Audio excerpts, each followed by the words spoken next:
In a small village, a boy wearing a cape and holding a stick declares with complete seriousness that he is a wizard. A girl eagerly joins the game, challenging him by claiming she is a monster that eats wizards. Without hesitation, the boy prepares to cast his spell. He takes a deep breath, concentrating all his imaginary energy into the wooden stick, and then, fully committed to the role, swings it for real and hits the girl on the head. Curious, the girl protests that he actually hit her. With the flawless logic only a child can possess, he replies that monsters are supposed to lose to wizards. The childish argument continues until the girl demands to be a wizard too. But the boy stubbornly refuses. An old man watches them from a distance with an amused smile. The children call him Grandpa Rabbis. He approaches with 2 other villagers, commenting on how much energy the little ones have so early in the morning. Young Taran, full of excitement, asks Rabbis what it takes to become a wizard, but his friend interrupts, insisting that it is not something you can achieve just by wishing for it. Rabbis explains that wizards are the pinnacle of humanity, nobles and knights, who rule over others and inherit their powers from ancient ancestors. Then, with blunt finality, he tells the children that for that very reason, neither of them will ever become wizards. One of the villagers scolds him for being so harsh. Rabus's expression grows serious as he confirms a troubling rumor. A monster has appeared. The atmosphere tightens instantly. In a grave tone, he explains that a man named Rob encountered it the night before a dark beast the size of a house, shaped like a leopard and wrapped in shadows. A woman quickly tries to calm the frightened girl, assuring her there is nothing to fear because the village chief has gone to the city to request a wizard. She trusts that a wizard will come and defeat the monster, and that seems to ease some of the tension. The mother firmly warns her daughter to stay away from the forest for the time being. Rabbis leans on his staff and reminds everyone to be cautious. Without a wizard, killing a monster is practically impossible.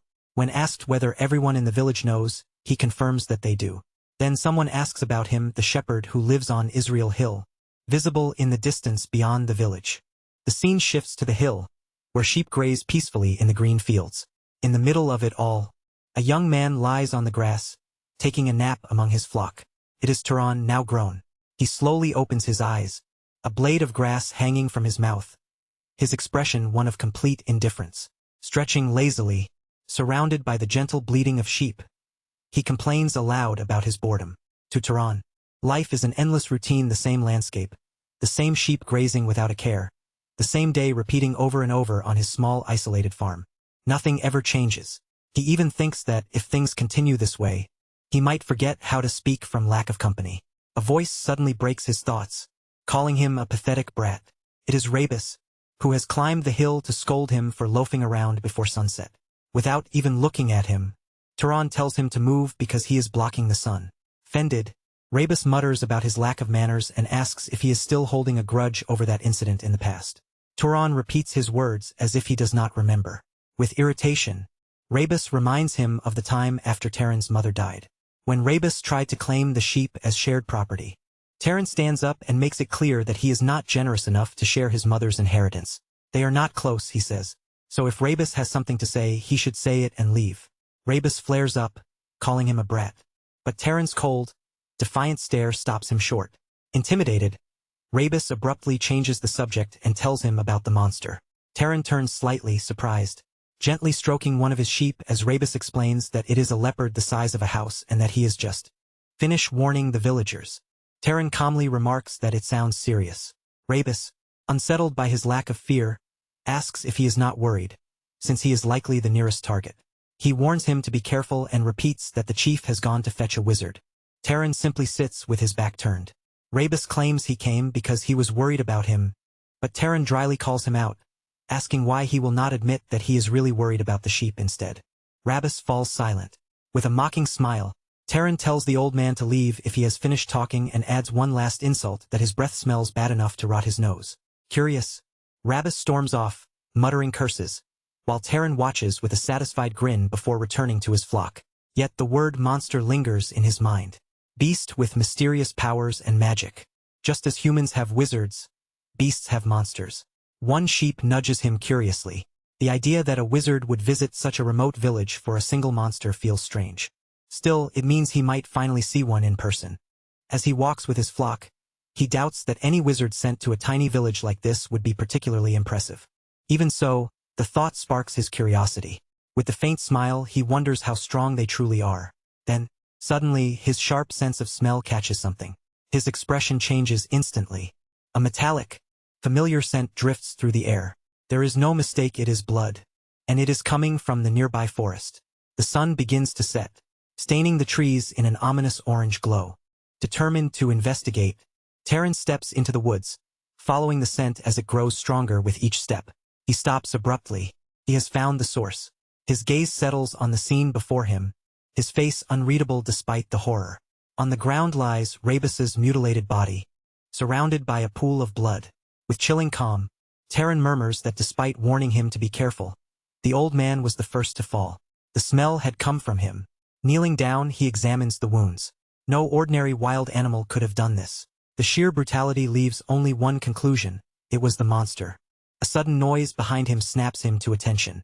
A massive claw slams into the ground with tremendous force, an orb glowing at its center. From the shadows emerges a towering creature made of rock and dark energy. Growling menacingly, Taran slowly turns to face it, not a trace of fear on his face. Standing before the overwhelming beast, he remains completely still, studying it with unsettling calm. A memory surfaces. A young Tron once asked how strong monsters really were, and whether adults could defeat them. His father had answered that they were incredibly strong. If an ordinary adult like him faced one, he would not even be able to gather his own bones afterward.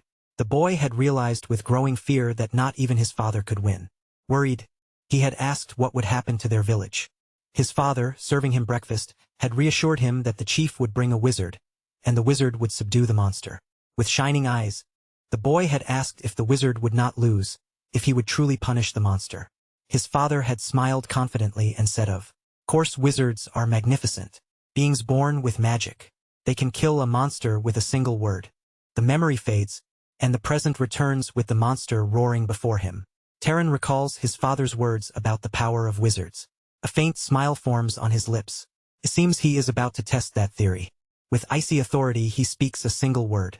Die. The monster freezes for a moment, confused, but nothing happens. The command has no effect. The creature remains intact, its growl deepening as its aura intensifies, filling the air with crushing pressure. Taran's order of death has failed. He sighs, adjusting his clothes as if he were not standing before a lethal beast. It doesn't work. His calm is deeply unsettling. Enraged, the monster lunges at him, ready to tear him apart. Yet, with the same composure, Taran utters another word. Stop. The creature continues its charge, utterly ignoring the command. A faint smile forms on Taran's face. He already knew that simply commanding it to die would not work, but not even stopping it. It seems he is calmly testing the limits of his power. The monster raises its massive claws, its body glowing with destructive energy as it prepares to crush him. The beast roars, ready to deliver the final blow. The time for playing around is over. At the last second, Taran leaps backward with surprising agility, narrowly avoiding the strike. His expression turns serious as he murmurs under his breath. In that case, it's time to change strategies. From his pocket, he pulls out something completely unexpected as simple stone. With cold determination, he declares that a shepherd must do what a shepherd does. He places the stone into a sling he retrieves from his clothing. The monster charges again, without giving him even a moment to breathe. But Taran is ready. Holding the sling firmly, he speaks his first true command. Harden. The stone lets out a sharp crack as it instantly compacts, becoming unnaturally dense. His grip tightens. The stone now hums with an eerie power. His eyes glow with golden light as he gives the second order. Accelerate. He begins to spin the sling, building incredible speed. The air around him distorts from the force. Pivoting on his foot, he channels all his energy into the throw. With a piercing gaze, he releases the stone and shouts the third command. Pierce. The projectile shoots forward like a beam of light, leaving behind a trail of pure energy. It slams into the monster with devastating force, unleashing an explosion of blue energy that tears through its rocky armor. The stone passes cleanly through the creature, ripping a massive chunk from its body. Fragments of rock and dark fluid scatter through the air. The attack is a complete success. The beam continues its path, leaving a perfectly circular hole in the monster's chest before dissipating in the distance. With a small explosion, the monster stands frozen, staring at Tron with what seems like shock and pain. Tron smiles confidently. I'm just getting started. His plan is not over. He loads another stone into his sling larger than the first. The monster, gravely wounded, can barely remain standing. Tron releases the second projectile, and it strikes directly into the creature's skull. The impact is so brutal that its head explodes into pieces. It is finished. Tron watches as the decapitated body collapses heavily to the ground. Yet his face shows no triumph. Only clinical analysis. He notes to himself that this is the first time he has used his power against a monster. Looking at the remains, stained with blood and dark fluids, he wonders what he should do with the corpse. Perhaps throw it into ravine. With an irritated sigh, he wipes the blood from his face. Instead of celebrating, he complains that the damn villagers always give him more work than he wants. Tron, a silver-haired young man with refined features, reveals his secret. He is a mage. The scene shifts back 8 years. He remembers the exact moment he realized he was different. At just 10 years old, young Tron was inside his home, happily making objects float around him with bluish energy. Excited, he turned to show his mother how logs were flying through the air, eager for praise, but the figure in the doorway did not share his excitement. His mother stood frozen at the sight, oblivious to her fear. He ran toward her, proudly telling her he could also create fire and wind. Even now, Tron remembers that moment with perfect clarity. Suddenly, his mother shouted at him to stop, panic written across her face. It was the first and last time she had ever raised her voice at him like that. Confused, the boy could only mumble as she grabbed one of the floating objects and called his name. In a calmer but serious tone, she asked him to sit down. She asked him if he wanted to live with her for a long time. And without hesitation, he nodded. Then she made him promise that from that day forward, he would never use that power again, especially never in front of other people. Her face was filled with deep anguish. Tron, not understanding, asked why. She reminded him of an old story about a noble and a knight. He remembered it well. She explained that although everyone who uses this power is called a mage, nobles and knights are very different. She told him their origin. Nobles are descendants of divine beings who descended to save humanity, while knights are those whose divine blood mixed with that of mortals. She confirmed that he remembered correctly and continued, explaining that this is why there is a clear difference between nobles and knights even among mages and why he cannot freely use his power. She revealed the harsh truth. He inherited his abilities from his father, who was a knight. Beyond their village, she warned, there are cruel nobles who treat knights like slaves. That is why he must always remember one fundamental rule. No one can know that you are a mage. With eyes full of worry, she asked him one last time to promise. 8 years have passed since that day. Back in the present, an adult Terran stands by his window.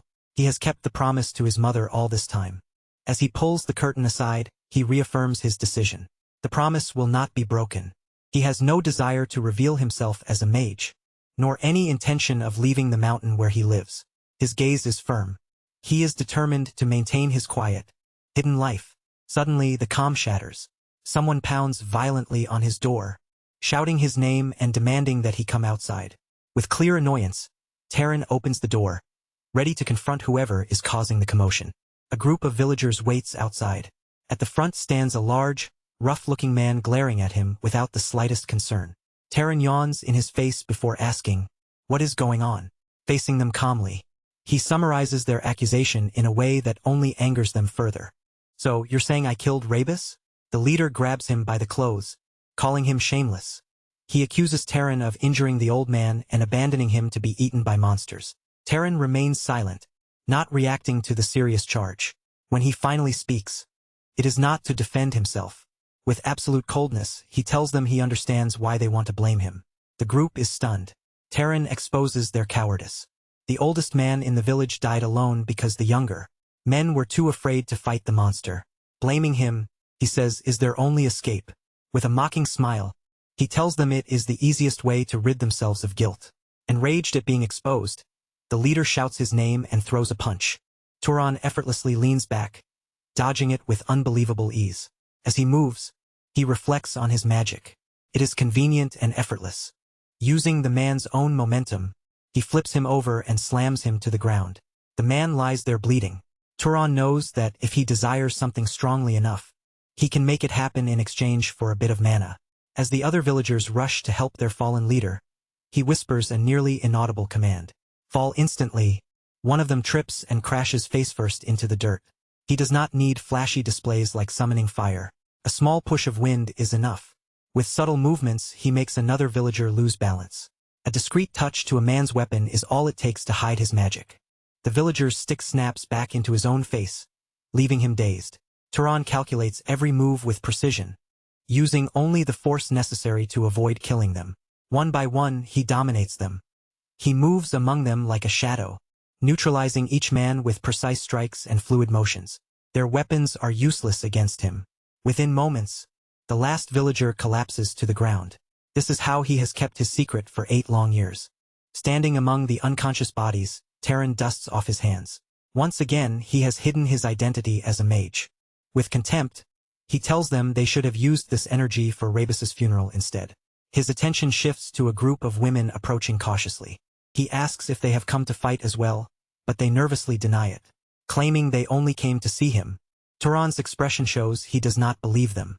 Fed up with the entire situation, he orders them to take the idiots off the ground and turns to go back inside his house. As he steps inside, he already anticipates the trouble that this incident will surely bring. He knows the village will use this incident as an excuse to cheat him the next time he goes down a trade. But he does not care. With a confident smile, he decides that if it comes to that, he will simply beat them until he gets a fair deal. Just when he thinks he has taught them enough of a lesson to keep them from returning, loud knocking echoes at his door again. He turns toward it in disbelief, thinking they must be insane to come back so soon.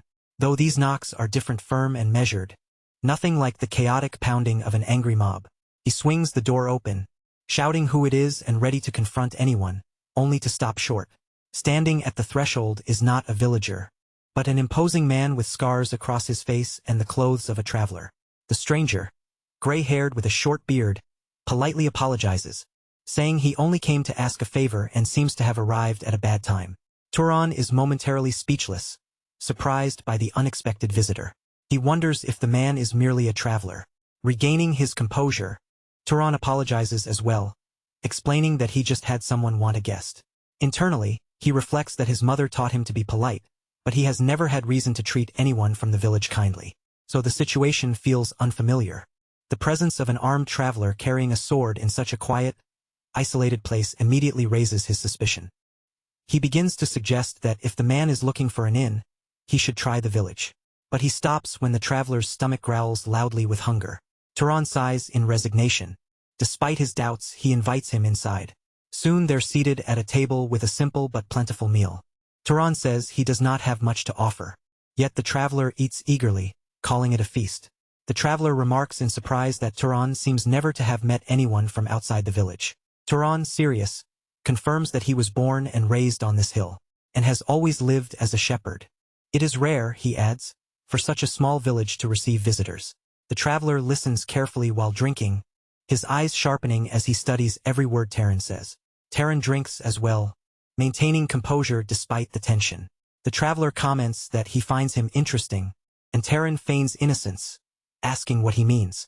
The man points out that for a shepherd, his manners are far too refined. He suggests that his parents must have educated him well. Tron calmly replies that he learned from his mother, who passed away years ago from illness. With respect, the traveler says she must rest peacefully in heaven for raising such a proud son. Tron answers simply that he lives as his mother taught him. Changing the subject, Tron asks what brings him to such a remote place. With a smile, the traveler reveals that he was asked to handle a puma-like monster lurking in the tense durance area. Testing him, Tron reveals a part of his own identity.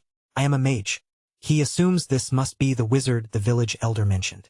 The traveler confirms it without surprise. Now it is his turn to ask questions. With a sly grin, he asks if he may ask one, and Tron agrees. The man states that he can sense the presence of a monster nearby, yet strangely he cannot see it. Alarm flickers in Tron's eyes. The traveler adds that what is even stranger is that knowing about the monster, Tron shows no intention of fleeing. He asks directly if he is not afraid since he would be the most likely target. Smiling mockingly, he says, Tron is far too brave to be just a simple shepherd who has never left his village. The tension in the room thickens.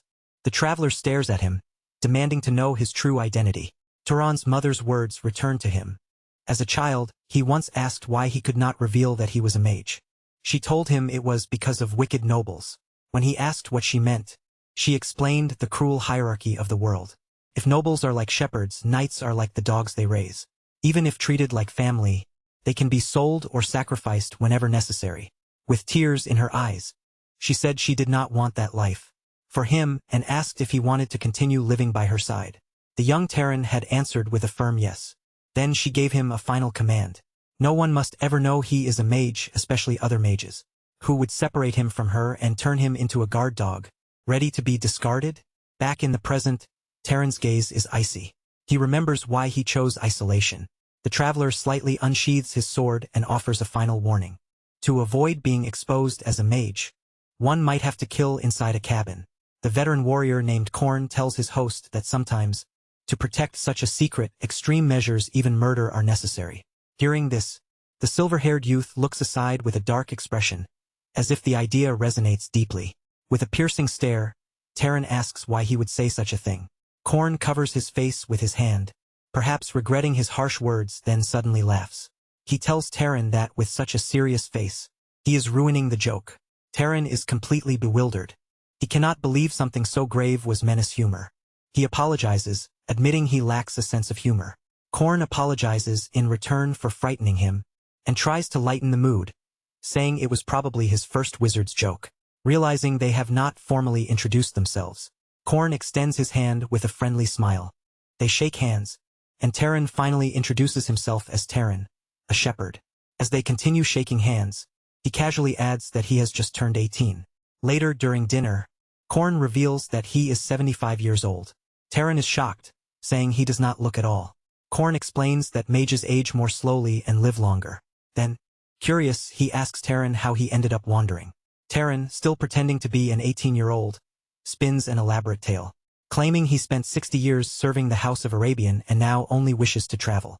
Korn smiles and says that desire sounds romantic. Tron smiles enigmatically, keeping up the facade. Both men enjoy the simple pleasure of conversation, something neither has experienced in a long time. The hours pass quickly, and through the window they see the sun setting. Tron is surprised at how fast the evening went. Seeing the time, Korn stands, announcing he must leave. To pay for the meal, he places several silver coins of Arabian on the table, explaining they are of the highest purity and more than enough. Tron accepts and wishes him luck on his hunt. But Kaoran tells him not to say farewell, as if they will never meet again. With a playful smile, he says he might return to mooch another meal or two before departing. Morning sunlight later washes over the land, marking the end of their meeting and the start of a new day. Back in the fields, Tron tends to his sheep grazing peacefully. With a small smile, he gives a simple order for them to gather. The sheep lift their heads at the sound of his voice, and obediently cluster around him. As he cares for them, he reflects on the encounter. It was the first time he had met another mage, and he cannot remember the last time he spoke so comfortably with someone.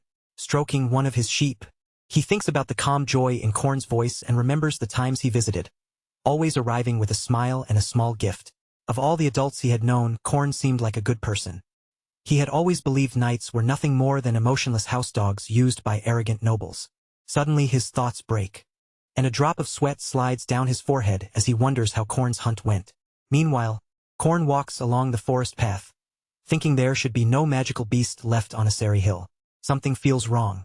He stops and looks around, sensing that the situation is strange. There are clear signs of battle, yet he cannot feel even the faintest trace of a magical beast aura. Approaching a tree marked by a massive impact, he wonders if the beast has already been hunted. If that is the case, who killed it?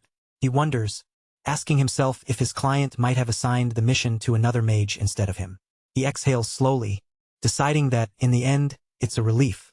As long as someone dealt with the beast and the place is safe, that's what truly matters. But at that very moment, his instincts flare violently. Something is terribly wrong. He spins around, reacting to a presence he has just sensed.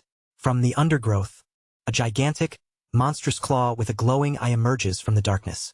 The creature reveals its horrific form, a massive lump of stitched, rotting beast parts, its jaws crammed with jagged fangs, its entire appearance grotesque and unnatural. Kaon freezes as he recognizes the abomination. It is a corpse puppet made from the remains of a magical beast. Horror spreads across his face as he wonders who in the world could create something so vile. The corpse puppet gives him no time to think and lashes out with a brutal swipe of its claw. Kaon reacts just in time, dodging as the blow smashes violently into the ground. Even as he evades, he analyzes the situation. If the mana of a dead magical beast is not properly dispersed, it turns into a corpse puppet. No mage who hunts such creatures would ignore such a basic rule. Without wasting another second, Kaon leaps into the air, preparing a direct counterattack against the monstrosity. He is certain a mage killed the original beast, yet he cannot understand why they would allow it to become a corpse puppet. He dismisses the idea of a novice. Since no inexperienced knight could have defeated a beast of this level in the first place, only one possibility remains: the one responsible must have had another purpose in mind when creating this abomination, but there is no time to dwell on it. Whatever the reason, Kaon decides he must end it now. Channeling his power, his sword ignites with crackling energy, and he unleashes a powerful bolt of magic straight at the monster. The attack strikes Clan Lyot to his shock. The creature receives it without flinching. His magic has been completely nullified. Realization dawns on him. The beast mana far surpasses his own. Suddenly, the creature dissolves into a dark mist, vanishing from sight. Grinding his teeth, Kaon understands that the beast can use magic as well. Desperate, he shouts for it to show itself. The monster materializes from a pool of shadows directly behind him and strikes with terrifying speed. The blow lands squarely, injuring him and hurling him through the air. Blood fills his mouth as he faces a harsh truth: this is not something a mere knight can handle. At minimum, it would require a lower-ranked noble to confront such a creature. He crashes violently against the ground, his body battered and bruised, forcing himself up despite the pain. He watches as the monster regenerates before his eyes. A crushing sense of despair creeps in. To encounter a monster of this level, in a remote mountain, is this how it ends? Yet his despair twists into a bitter, defiant smile. He will not surrender. Clenching his jaw with resolve, he decides that if he is going to die, he will take this thing down with him. He begins gathering every last drop of mana into his hand, preparing a final suicidal strike, intending to drive it in at the exact moment the beast charges. The monster lunges, ready to deliver the finishing blow. With a cry of effort, Kaon concentrates all his remaining energy into a single blazing point, his hand burning with immense power as he braces for impact. But in that instant, a mysterious blue light appears from nowhere in the forest, just before the monster can reach him. A barrier of blue energy materializes, stopping the attack cold. Kaon stares in utter astonishment as small fragments of rock float around him. The gigantic corpse puppet lies motionless on the forest floor, defeated, still struggling to comprehend what he has witnessed. He hears a familiar voice ask if he is all right. Tron walks past him with incredible calm, returning the joke Kaon had made earlier with a gentle smile. A shepherd's joke can be quite surprising too. Kaon, still dazed, can only manage to say his name as the young shepherd walks away. At last, the truth settles into his mind. With disbelief, he says, "So, you're a mage?" Terran confirms simply, "Yes, sir." Kaon asks why he never mentioned it before, but Terran remains silent. The veteran reformulates his question, asking why he helped him instead of simply leaving. With a tranquil gaze, Terran begins to explain, and the scene shifts to a memory of their conversation in the cabin. In the flashback, Kaon had asked why Terran worked so hard for the villagers. Terran, not understanding the question, had asked him to clarify. Kaon argued that with his abilities, Terran could earn far more money in easier ways. Terran's answer was simple: they are pitiful people. Confused, Kaon asked what was so pitiful about them. Terran replied, what else can they do?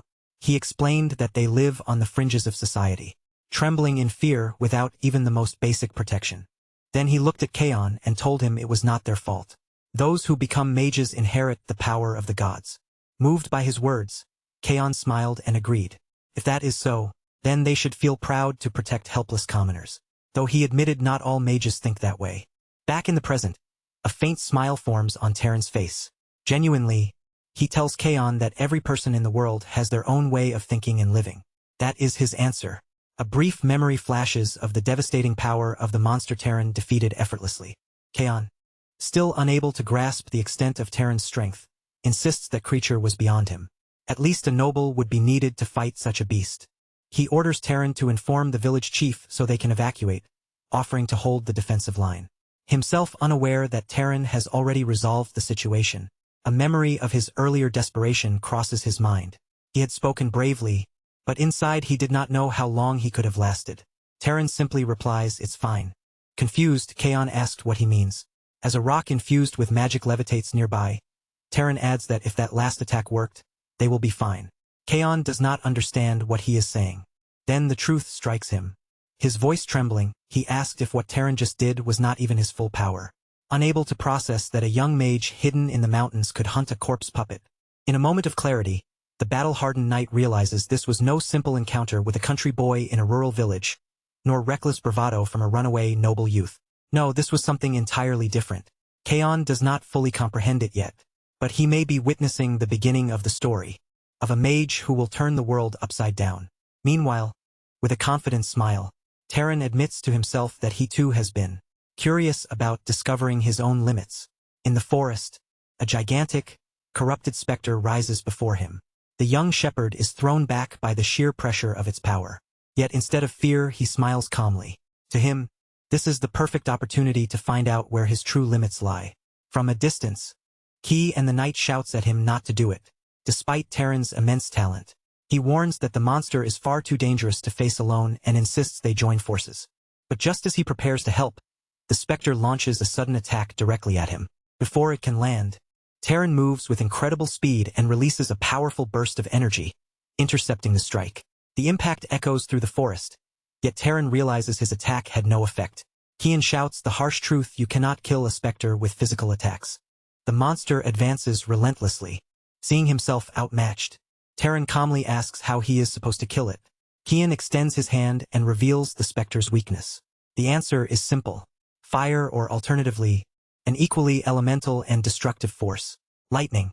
To demonstrate, Kian casts a fireball that strikes the monster's shoulder directly. Terran, unfazed, remarks that his attack did not work either. Frustrated, Kian shouts that that is not the point. He begins explaining a fundamental principle of magic to affect a living being. A mage must establish causality, and Kian can hardly believe that Terran does not even know that, not even know something so fundamental. Suddenly, a terrible thought crosses Kian's mind. He begins to sweat as he realizes something impossible. If Terran does not know the basic principles, then he must have been the one who killed the original monster and allowed it to turn into a specter. And if that is true, it means Terran has never absorbed mana in his life. Kian gives him a precise instruction. Don't just ignite fire. You must create it yourself and then launch it. He is astonished. How can someone be this strong without any training? Hearing the advice, Terran prepares to try again, this time carefully following the veteran knight's guidance. He concentrates, and in the palm of his hand a pure, crackling flame appears out of nothing. Kian watches closely. Creating fire may be simple for a mage, but controlling it requires entirely different training. Yet, to his disbelief, Terran does it instantly. With a single motion, he shapes a massive vortex of fire, demonstrating a level of control that should take years to master. Terran plants his feet firmly on the ground, preparing to release everything he has. Then he unleashes hell. A torrent of flames bursts from his hand and races toward the monster. The attack strikes true, engulfing the specter's glowing eye in a sea of fire. Within seconds, the creature is consumed, twisting and writhing as its body begins to disintegrate. Seeing victory within reach, Kian shouts one final warning. Terran must stay focused and keep pouring mana into the flames so they do not fade. You have to burn it all, Kian yells. Terran remains concentrated, feeding the inferno with his power. His gaze steady and determined as the fire devours every last trace of the specter. The roaring vortex blazes with overwhelming intensity, reducing the monster to ashes. When the flames finally die down, silence returns to the forest. Kian looks up at the sky in disbelief. They did it. They won. Still trying to process what he has witnessed, he thinks to himself that this specter was absurdly powerful, one that would normally require a noble class mage to defeat. And yet this young man, this mountain shepherd, destroyed it. Standing among the charred remains, Tron wonders quietly if it is truly over. Kian, still stunned, warns him that if he does not want the specter to regenerate, he must absorb the remaining mana. Terran, unsure how, simply asks what he should do. The instruction is simple. Imagine draining something into yourself. Ready to try, Terran closes his eyes and focuses. Immediately, the specter's residual green energy begins to flow from the corpse. The mana is drawn toward Terran's hand, swirling into an orb of pure power. His eyes snap open, now glowing with an intense green light as the energy pours into him. His entire body shines from within, as though every fiber of his being is being overloaded. With newly acquired power, the sensation is so overwhelming that his eyes widen from its sheer intensity. Kian tells him he will feel a kind of pleasure, though he himself can hardly believe what he is witnessing. Amazed, he asks if this is truly Terran's first time absorbing mana. Terran calmly confirms that it is. The knight reflects. Normally, mana grows slowly with age after one's first awakening. The fastest way to grow is by killing monsters and absorbing their power. But this is Terran's first time. Yet he was already capable of wielding magic at that level. That can mean only one thing. His innate potential exists in an entirely different league. Kian stares at his own hand, realizing the enormous implications of what he has seen. This young man is no simple shepherd. Finally, Kian addresses him by name. Terran responds, waiting with a new tone of respect. Kian apologizes for having been rude. Then he asks a question that changes everything. May I ask which house you belong to? Terran, not fully understanding, simply says Kian's name. Instead of answering, he points to the blood dripping from Kian's wounded arm, reminding him that he is injured. Snapped out of his thoughts, Kian accepts Terran's help back to the cabin. Safe inside, Terran bandages Kian's arm. The knight remains silent, lost in thoughts of the impossible power he has just witnessed. As Terran serves dinner, Kian apologizes again, saying it was rude to make someone so esteemed attend to him. Terran insists he is no one important. He reminds him that he is only a shepherd who does not even know who his father is. With a serious look, he asks Kian to stop. Seeing his expression, Kian agrees, though curiosity still gnaws at him. He asked why a mage so powerful would live as a simple shepherd, saying it does not seem like a life meant for him. Tron reveals the reason. It was his mother's request to promise he made just before she died. She warned him that if it became known he was a mage, the people of the lowlands would use him and then discard him. Hearing this, Kian simply says that his mother was wise, leaving Tron confused. Tron admits he is surprised. He expected Kian to call it overprotective, but the knight assures him that she was not entirely wrong. Great power inevitably attracts conflict. As an example, he mentions a great war between noble houses that occurred a little over 20 years ago, a brutal war between House Arabian, which he served, and the great House Sar. He recalls with sorrow that countless people died in that conflict. Of the roughly 3,000 knights of Arabian at the time, more than 900 lost their lives, nearly a third of their forces. With a somber expression, he adds that tragically, everyone close to him was part of that third. The revelation leaves Tron speechless. Kian remembers his friend Dror, who dreamed of opening a laundry after the war. Ismenir Hartmann, who always scolded him for still having much to learn, and most painfully of all, his beloved wife and son. All of them were massacred by Hauser. He alone survived. That is why he tells Turan his mother was right. The life of a knight can vanish more easily and more meaninglessly than that of a commoner. However, he adds that there was one thing she was wrong about, her son's aptitude. Turan looks at him, confused. Kian admits that although he feels ashamed to say it in his current state, he is a knight of considerable skill, and yet Terran easily destroyed the specter he could not defeat. His potential is not merely that of a knight. At the very least, Terran stands at the level of a noble and among nobles. His aptitude would be first-rate. Terran, puzzled, asks whether his mother lied when she said his father was a knight. Kian explains that on rare occasions, a child of lesser potential can be born to nobles, and likewise a noble-class child can be born to knights. For all these reasons, Kian rises and suggests it would be better for Turan to leave the hill and step into the wider world. Naturally, Turan asks why. The reason is simple. Humanity needs more nobles and knights. Humans are not yet the undisputed masters of the world. Long ago, other races were expelled by the gods, but they still lurk in the shadows, waiting for a chance to return. And amid that constant threat, the nobles waste their strength fighting among themselves. This era desperately needs strong and kind nobles like Turan. But more than that, Kian goes straight to the heart of it. He asks if Terran is truly satisfied living as a simple shepherd. Terran falls into thoughtful silence. The question echoes within him. What could he gain by descending from the mountain? Kian replies that it depends on what he wants: wealth, fame, authority, family, friendship. Any of those things are difficult to obtain while living in isolation on a hill. As he walks toward the door, he urges Terran to imagine the possibilities. He could wander as he does, destroying monsters, become an explorer venturing into the unknown. or even be adopted into a noble house and walk the path of power. At last, Taran steps outside the cabin. Kian admits that, hearing himself say it, he believes he is right. Any of those choices would be far more interesting than merely herding sheep. And for the first time, Taran confesses that he feels a genuine curiosity about the outside world. Kian smiles, satisfied, though he worries about raising false expectations. He promises to support whatever path Taran chooses. Then, abruptly, he changes the subject and asks him what his bloodline ability is. Taran, of course, has no idea what he means. Kian apologizes, once again remembering that Taran knows very little about magic. He explains that a bloodline ability is a trait inherited from one's ancestors. In fact, possessing such an ability is what separates nobles from ordinary knights. He asks if there is any spell that comes unusually easily to him, or any remarkable skill he possesses that does not require magic.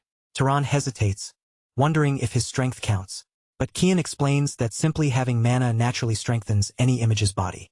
After thinking for a moment, Taran finally answers. He says he has a keen sense of smell and is quite good at throwing stones. Kian nods thoughtfully. An exceptional sense of smell could indeed be considered a bloodline ability, and has for skill with stones. Proficiency with thrown weapons is one of the traits of House Arabian, though it is a rather common one. Intrigued, Kian asks him to elaborate. Taran, confused by his sudden interest, simply complies. As he listens, Kian's expression slowly changes. Taran, noticing, asks what is wrong. The knight clenches his fist as a dreadful suspicion begins forming in his mind. Taran asks why he is acting so strangely. Kian looks at him steadily, and says he believes he knows which house. Taran's abilities resemble most. With his heart tightening, Taran asks which house that is. Kian's face grows grave. In a solemn voice, he says it is a great house, one known for its hunters and trackers. Images of the massacre flash through Kian's mind as he prepares to deliver the terrible truth.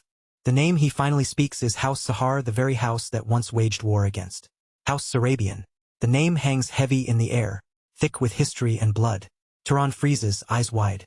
The final piece of the puzzle falls into place, and everything takes on a dreadful clarity. The revelation that he belongs to the great House Sor, the enemy clan of the man who saved him, leaves him speechless. He looks at Kian, struggling to process the terrible truth, discovering that he shares the same blood as the old man's enemies, fills him with unexpected guilt. He does not know what to say. Should he apologize for the actions of relatives he has never known, who are nothing but strangers to him? Kian calls his name, pulling him from his thoughts. Taran can only respond by addressing him as elder.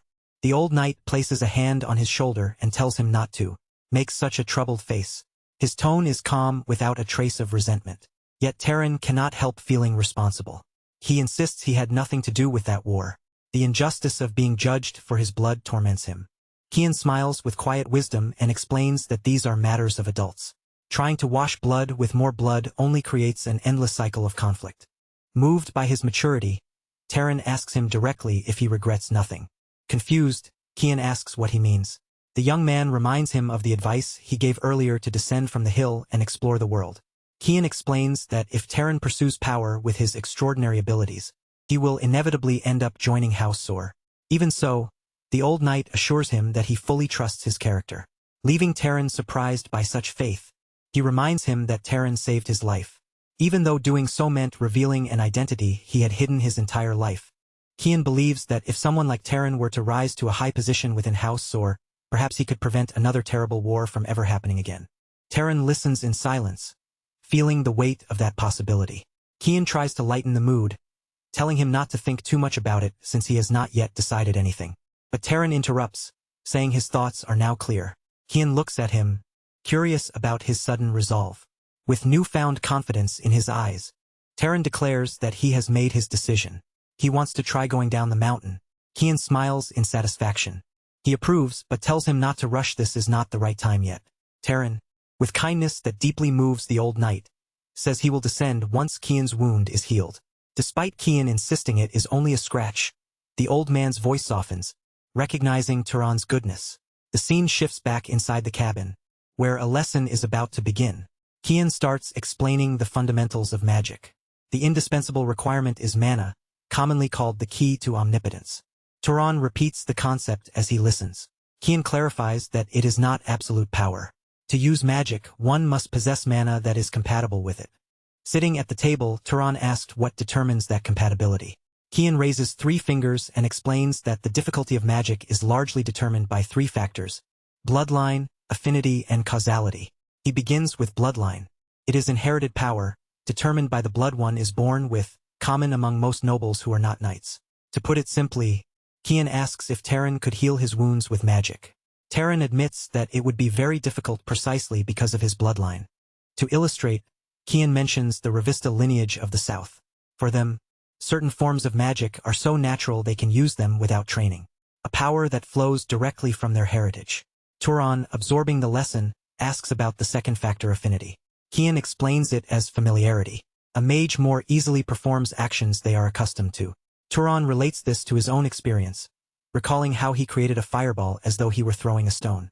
The old knight confirms his reasoning. If he had simply tried to create flames from nothing without that familiarity, he would not have achieved the same speed or power. Finally, Kian reaches the last and most important concept, causality. He admits it is so complex that even he does not fully understand it. To explain, he presents a scenario. If Taran attempted to kill him directly with mana, he would likely see nothing more than a faint light in his head and ineffective spell. Kian focuses his mana into a cup on the table, demonstrating the phenomenon caused by the absence of proper causality. The water inside barely bubbles. He explains that when there is no appropriate cause for the desired result, the task becomes extraordinarily difficult. From his seat, Taran reflects for a moment and says he believes he understands. He demonstrates by creating a small flame. If he wanted to kill Kian, instead of wasting mana wishing for his death, he would need to provide a cause such as creating and launching fire because it is a more natural chain of action. Kian rises in amazement at how quickly the young man has grasped such an abstract principle. Jokingly, he says Taran could have been a scholar instead of a mage. Thoughtful, Taran raises another question. If he can control ordinary animals at will, why are magical beasts different?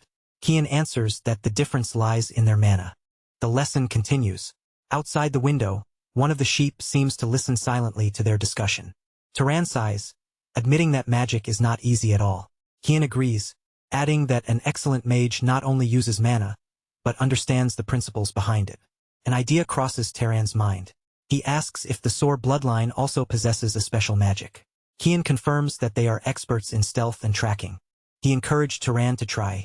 Taran stands from his chair and accepts the challenge. Closing his eyes, he focuses.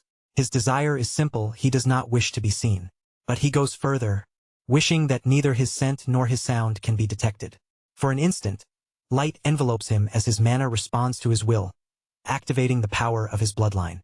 Kian turns expectantly, wondering whether the young man has succeeded on his first attempt. Then he sees, or rather, does not see. Taran has vanished completely, leaving only a faint trace of light on the floor where he stood. The veteran knight cannot hide his astonishment. A bead of cold sweat forms on his brow as he admits aloud that Taran has succeeded. He cannot see him at all. A muscle in his face twitches. Despite all his experience in battle, the ability is so flawless that it unsettles him. The room once occupied by 2 people now feels utterly empty. Taran's stealth is absolute. Suddenly, the air distorts, and Taran reappears as silently as he disappeared. He clenches his fist, feeling the latent power in his blood. He himself admits it is a terrifying ability and recalls that it was precisely this power the Knights of Arabian feared most during the war. Kian agrees that it is unfairly powerful, but warns him it is not invincible. There are ways to counter it. With the demonstration complete, Kian offers to teach him several methods of magical training. Turan, still aware of his lineage, asks quietly whether he is not teaching too much to a mage from that family. Enemy. Cahorn turns his back on him and reminds him that he not only saved his life, but also took care of him. And besides, he had already told him the main reason. Placing a hand over his chest and looking at him with unwavering conviction, he repeats it. I trust your character. To him, that matters more than any past enmity. The scene shifts. Ta has gone down to the village to announce his departure, and the village chief, Rabus, reacts with disbelief and anger. Turan, already equipped for travel, listens impassively to Rabus shouting. The chief scolds him for leaving without consulting anyone and demands to know who will take care of the sheep now. With the coldness the villagers have never seen in him before, Turan tells them that finding a new shepherd is their problem, and what he does with his belongings is none of their concern. Then he gives them an ultimatum. Either they buy the sheep at a fair price, or he will release them all and leave. abandoning the village to deal with the consequences. The villagers freeze. One of the men tries to act tough, claiming they can simply catch the sheep themselves. But his voice trembles as he looks to Chief Rabbis for support. Rabbis silences him with a sharp glare. He knows the young shepherd is not joking. He understands that Tron is someone who keeps his word, and provoking him further would gain nothing. At last, the chief gives in. Fine, I understand, he mutters, handing Tron a heavy pouch of coins. Soon after, Tron and Kaon walk away from the village, leaving behind the only life the young man has ever known. The transaction is over. As they travel, Kair asks whether he wants him to collect the compensation the villagers still owe him for everything they did. Tron refuses, saying he never intended to receive it in the first place. Besides, it was Kaon who captured the magical beast, Noel. Kaon accepts his decision. With a faint smile, Tron announces that it is time for them to part ways. They arrive at a fork in the road. Kaon stops and confirms that their paths separate here. With a half smile, he apologizes for declining Tron's offer to travel together, explaining that he simply feels more comfortable on his own. Tron is not offended in the slightest. He assures him it is no problem and sincerely thanks him for everything he has done. With a paternal smile, Kaon bids him farewell and tells him to take care on his journey. Tron smiles back, saying he hopes the next time they meet, it will be under happier circumstances. He stands there for a long time, watching as Kaon's figure grows smaller and eventually disappears into the forest. Only much later does Tron understand why he had insisted on not treating the old knight with formality. A memory from his childhood surfaces, though he never lacked his mother's affection. Deep down he had always longed for a father figure, someone to look up to, someone who could guide him toward the kind of man he should become. Without even realizing it, Kaon had filled that empty space in his life. With that farewell, Tron's past was left behind like footprints erased by desert wind. His true journey had just begun. That journey leads him to a desolate wasteland, Iraqi crack canyon where only the whistling wind keeps him company. Wearing a new cloak and carrying his pack on his back, Tron moves forward alone through the vast desert. The wind blows fiercely, but he continues on, adjusting his hood as he explores the new world opening before him. Suddenly, he notices movement in the distance. Something has caught his eye. On the horizon, he sees a group of hooded figures. He assumes they might be merchants traveling between villages. Good, he thinks. Perfect opportunity. He decides to approach them, intending only to ask for directions to the nearest city. The leader of the group, a man with an eye patch, asks who he is. Tron politely replies that he is a lone traveler searching for the closest city. The man tells him that if he follows the road they came from, he will reach a city called Mory. Seemingly satisfied, Tron thanks them and turns to continue on his way, passing beside their wagon. But just as he is about to leave, a voice stops him. One of the men blocks his path with a threatening smile and asks if he plans to walk away so easily. After receiving information, confusion flickers across Tron's face. His gaze hardens as he asks what else he is supposed to do. The man answers with twisted logic, if you receive something you must give something in return. In an instant, the facade collapses. The men draw their swords and surround him, demanding that he hand over his heavy backpack. From behind him, one confirms it with a malicious laugh. The leader smirks arrogantly and calls it foolishness, reminding Tron that they are in a wasteland where no one would question a death. A cold blade presses against his throat.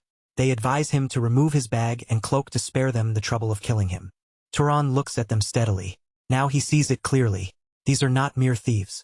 They are bandits who would not hesitate to kill. A fleeting memory of his lesson with Kaon crosses his mind. The calm of the cabin. Their debate about the principles of magic. The demonstration. The moment he understood causality and how to create power from logical foundations. The memory reminds him of the power. He now holds a power he has yet to test in real combat. Back in the present, his expression changes completely. A chilling, confident smile spreads across his face. He looks at the bandits and says calmly, I suppose I'll have to use you for practice. The bandits mock him, but he does not react. He calmly processes the situation. One of the men scoffs, telling the leader that Tron must be delirious, talking as if he were some kind of mage. Without another word, Tron begins channeling his mana. A green energy swirls around his hand. With a simple gesture, he unleashes a powerful gust of wine that lifts the sand and throws the bandits off balance. As they struggle to remain standing, Tron reflects on his technique. It is far more efficient to shape the existing wine than to create it from nothing. Consuming far less mana, the bandits lie scattered on the ground, groaning in shock at the force he has unleashed. They cannot believe such power. But Tron is not finished. He takes out a small vial of water and prepares his next spell. The liquid rises from the flask and instantly freezes in mid-air, forming a sharp icicle. Soon multiple shards of ice float around him, ready to be launched. Tron extends his hand toward his enemies. One of the bandits stares at him in pure terror, realizing too late the danger they are in. Without hesitation, Tron releases the icy projectiles. They pierce one of the bandits with lethal speed, as he observes the spell's effect. Tron notes that it would be more useful near a large water source. He yet concludes that launching them like stones is faster and more powerful. Seeing this overwhelming display, the leader drops to his knees and begs for mercy. He finally understands he has crossed a true mage. The remaining bandits fall to their knees as well, pleading for their lives and offering everything they possess. Tron looks at them with a cold smile. He steps forward, decisively ignoring their pleas. With a single stomp of his foot, enormous pillars of rock burst from the ground, impaling the bandits who attempt to attack him from behind. The leader, now the only one left standing, stares at the scene in horror, unable to believe what has just happened. Tron stands amid the chaos, bought a skewered around him, as the leader asks in disbelief if they are all dead. Calmly, Tron approaches the last survivor and says he wants to ask him a question. Trembling, the man agrees to answer anything. Tron asks why they attacked without a proper plan, knowing a lone Shrivala might be a powerful mage. The leader's answer leaves him momentarily stunned. It was because he bowed his head. Since Tron had greeted them politely with a respectful nod despite their rudeness, they assumed he was ordinary and weak easy prey. Tron processes this with a serious expression. He thanks the man, admitting he has just learned something valuable. Filled with false hope, the bandit asks if that means he will be allowed to live. Tron's response comes without words. The man looks up in terror as a single drop of water materializes above his head, a silent omen of his inevitable end. Amid the massacre, Tron recalls the words of his master, Orum, who had warned him that he would meet many kinds of people and that there was something important he must remember. The memory continues.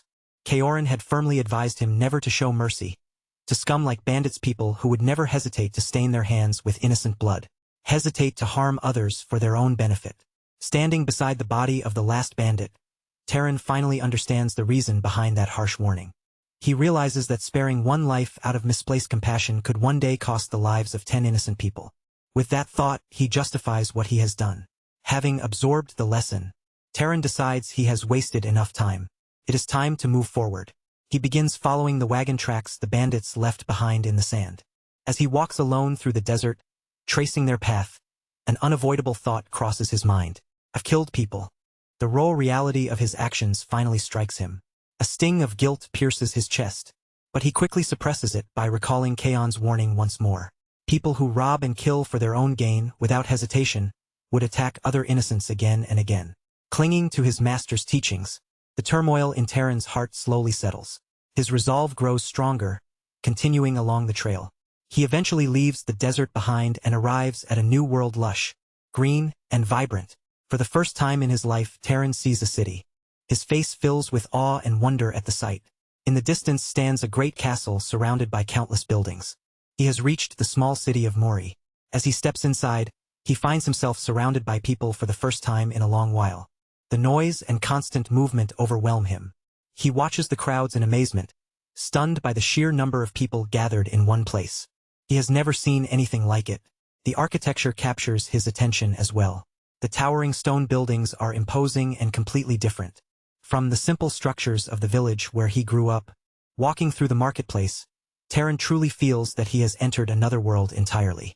He approaches a fruit stall to ask for directions. The vendor greets him warmly, assuming he is a customer. Tron clarifies that he is not there to buy, only to ask a question. He remembers another piece of advice from Kaon. Whenever he needs a place to rest in a city, he should always look for an inn. Upon hearing that Tron does not intend to purchase anything, the vendor's expression darkens. He snaps at him and tells him to leave. Tron stands there, confused by the man's rudeness. He wonders if there is some unspoken rule in cities that one must buy something before asking questions. Not wanting trouble, he decides to follow the flow and asks the price of some apples. To Tupasai, the vendor replies. When Tron pulls out a different coin, the vendor realizes he is a foreigner and explains that dupit is the local currency, though it does not matter if he pays with something else. Understanding how things work now, Tron pays for the fruit and asks about an inn. This time, the vendor's attitude changes completely. and he kindly gives him directions. Following the instructions, Tron arrives at an establishment called Ban, which the vendor claimed was the largest inn in the city. Upon entering, he is greeted by a smiling blonde employee named Lena, who offers him a warm welcome. She compliments him, calling him a distinguished guest. Unmoved, Tron immediately asks the price for one night. 16 tupit. She replies. He accepts without hesitation. After paying, he tells her he has another question. Lena is surprised when he asks whether there is any monster with a bounty near the city.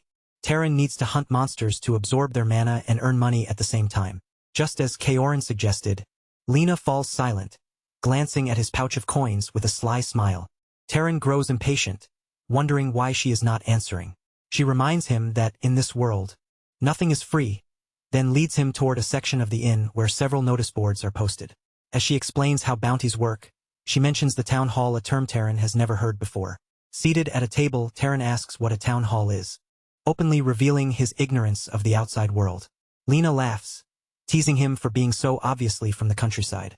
Still, she explains that town halls are places where public matters are handled and where the city lord's officials work. She tells him it is probably closed at this hour and that if he wants information about monster bounties, he will have to go tomorrow. Curious, Lena asks if he is also a monster hunter. Confused, Tron replies, "What's that?" She explains the common belief. It is said that if an ordinary person hunts monsters, they can become a mage. She assumes that must be Terran's goal as well, just as she is about to mock anyone who believes such a superstition. Terran asks what she means by superstition. At that moment, a large blonde man joins their conversation. He introduces himself as Medon, a monster hunter, and boldly claims it is a fact that one can become a mage by killing monsters because he has seen it himself. Lena stares at him in shock. "Medon, you're alive." He replies arrogantly that he will not die until he becomes a mage. With a casual, overfamiliar attitude, Medon pats Terran on the head as if he were a child. Terran is intrigued by what he said and asks him to explain more about becoming a mage. Through hunting monsters, Lena steps in to clarify the logic behind the belief. If mages grow stronger by hunting monsters, then an ordinary person should be able to become a mage by doing the same. Medon confirms that he and his group are hunting monsters for precisely that reason, hoping to awaken magic within themselves. His companions cheer in agreement. Terran asks if any of them have succeeded yet. Medon laughs and admits no.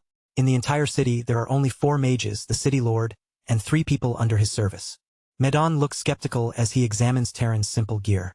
He tells him his equipment is too poor for a monster hunter and asks whether he even has a weapon. Terran calmly replies that he does and shows him his sling. Medon recognizes it immediately. Noticing how worn it is, he deduces that Terran has used it often. Terran explains that it is good for launching excised projectiles quickly. Impressed, Medon remarks that with that skill he could easily hunt small monsters. Seeing an opportunity, Medon reveals they were just looking for another ranged attacker and offers Terran a place in their group. Terran smiles politely but declines. Later, alone in his room, he reflects that he has no reason to join them. His goal is different. Lying on the bed, he thinks about the chaotic day he has had. The change has been too sudden. He looks at his backpack, still unable to fully believe that he has truly left his village and everything familiar behind. He wonders what will happen next as mana visibly flows around his hand, a constant reminder of his power and his destiny. Suddenly, he hears soft knocks at the door. He sits up immediately, alert. Who is it? There is no answer. At that moment, he recalls another crucial lesson from Kaon, who warned him never to lower his guard even in an inn. Being in a city does not guarantee safety. The final warning of his master echoes clearly in his mind. Never let your guard down. With that in mind, Terran prepares for the worst. As the door slowly begins to open, a sphere of mana forms in his hand, ready to strike. He appears cautiously through the narrow opening. His expression tightens in surprise. To his astonishment, it is Lena. She steps inside with a playful smile and asks if he was sleeping. She tells him she thought the room might be cold, so she came to keep him warm. Tron stares at her, utterly confused. She loosens the ribbon at her collar, with a suggestive look while he asks what she means, genuinely not understanding her intention. Standing in front of him, Lena repeats his words in disbelief when he calmly confirms what she heard. She makes a direct offer, saying she will do whatever he wants for a little money. Terran cuts her off, asking what would happen if there were nothing he desired. Lena steps closer, touching his chest confidently. She insists he should not lie, claiming she can see desire on his face. In response, Terran's expression transforms into one of absolute serenity like a statue of Buddha, completely devoid of emotion or longing.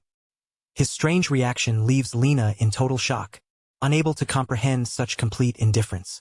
At that moment, a vivid memory of his master, Kaon, floods Terran's mind. He sees his men are shouting a desperate warning. Don't do it. The memory continues, showing Kaon cautioning the younger Terran to always be careful with inservants and prostitutes.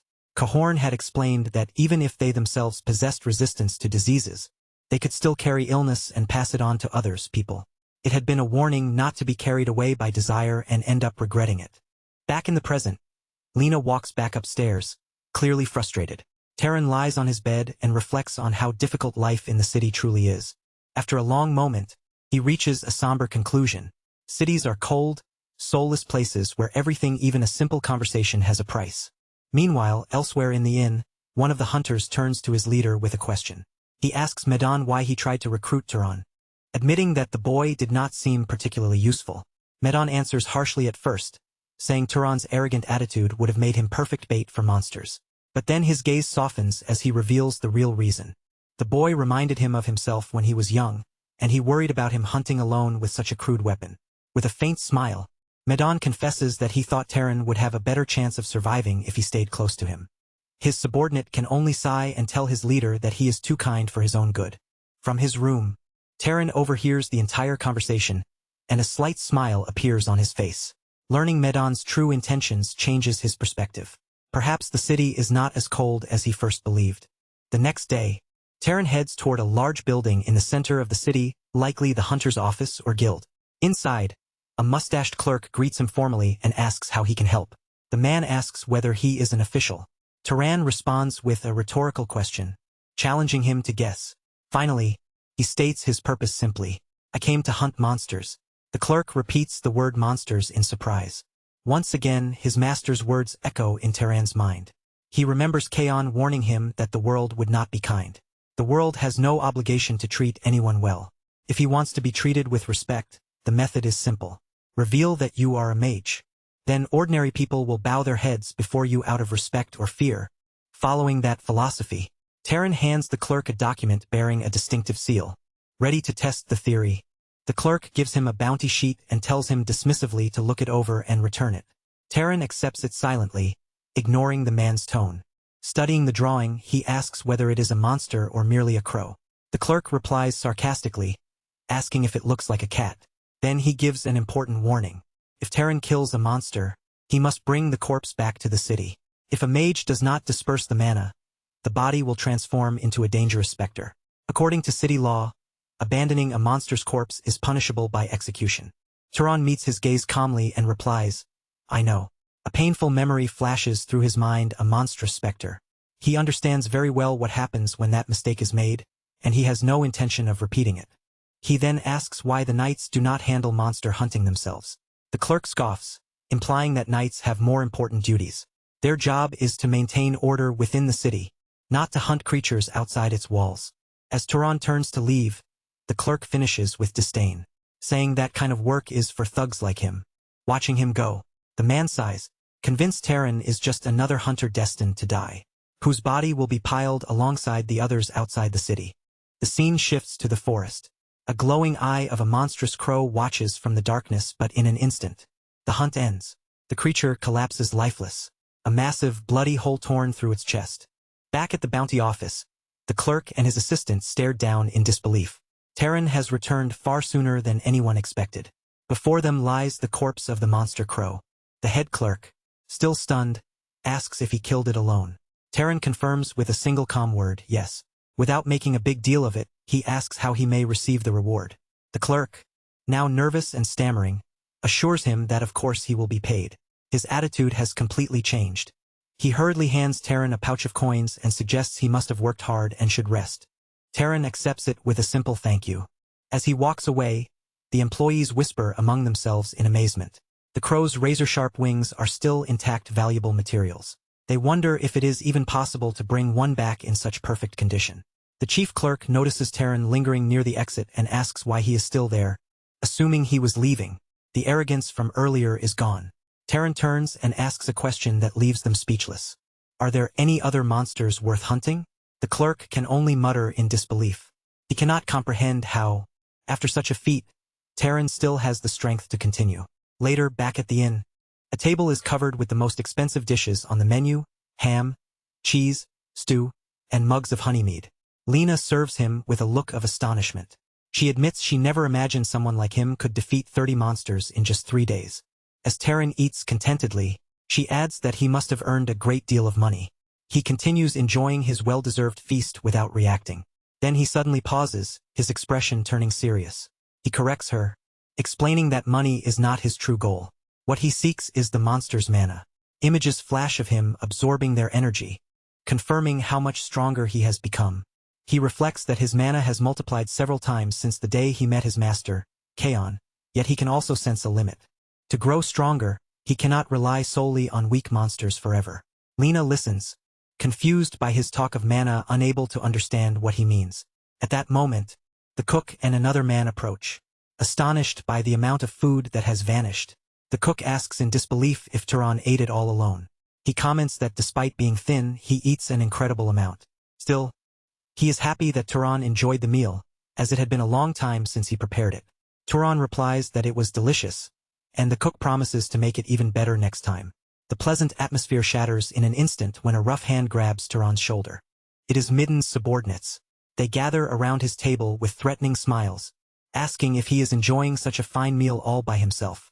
One leans in, calling him a skinny rat, saying he has heard that Tron has been earning quite a bit lately, just as he is about to demand a share. Taran's hand moves with incredible speed and strikes him across the face. The man stumbles backward. Shocked by the sudden blow, his companion shouts angrily. Taran looks at them coldly, pressing his palms together as if in prayer, and asks with dry sarcasm whether that was not what they wanted: a little charity. The second hunter, furious, throws a punch straight at Taran's face. Taran stops it effortlessly with one hand. The difference in strength is obvious. A third man joins in, swinging a stool at his head. Taran blocks it just as easily, not even rising from his seat. With a simple squeeze, he presses a vital point on the attacker's head, causing the man to break into a cold sweat from pain, then lightly shoves him away.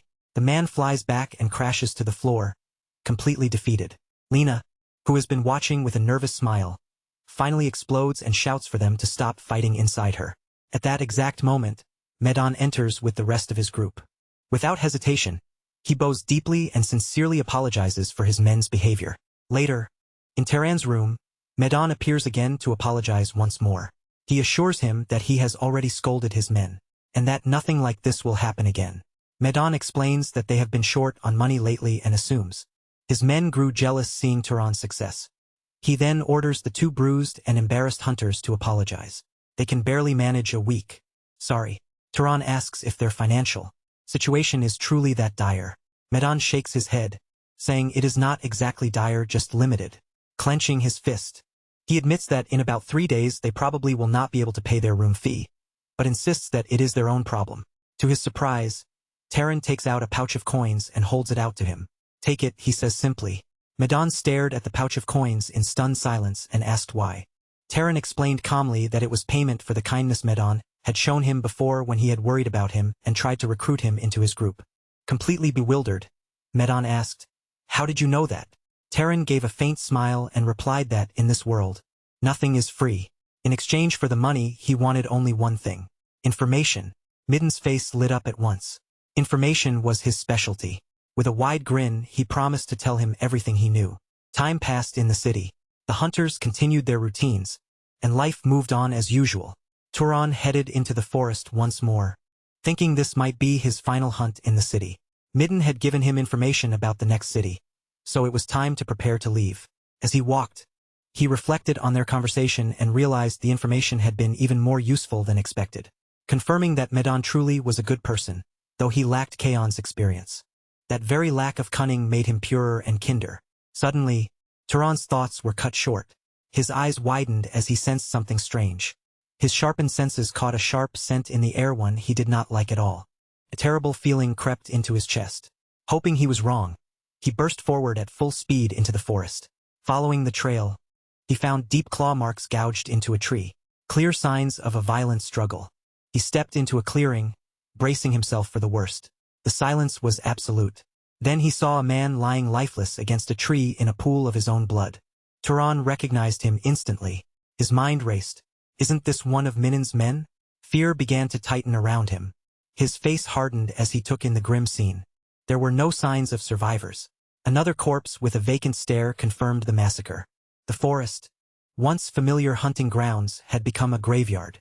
Scattered among the bodies were a few silver coins stained with blood, likely the very money Tron had given Medan. Finally, he found Medan himself. Seeing the lifeless body of the man who had shown him kindness, Taran could only drop to his knees, disbelief and rising fury burning inside him as he wondered what could have possibly happened. Nearby, he found a severely wounded man slumped against a tree.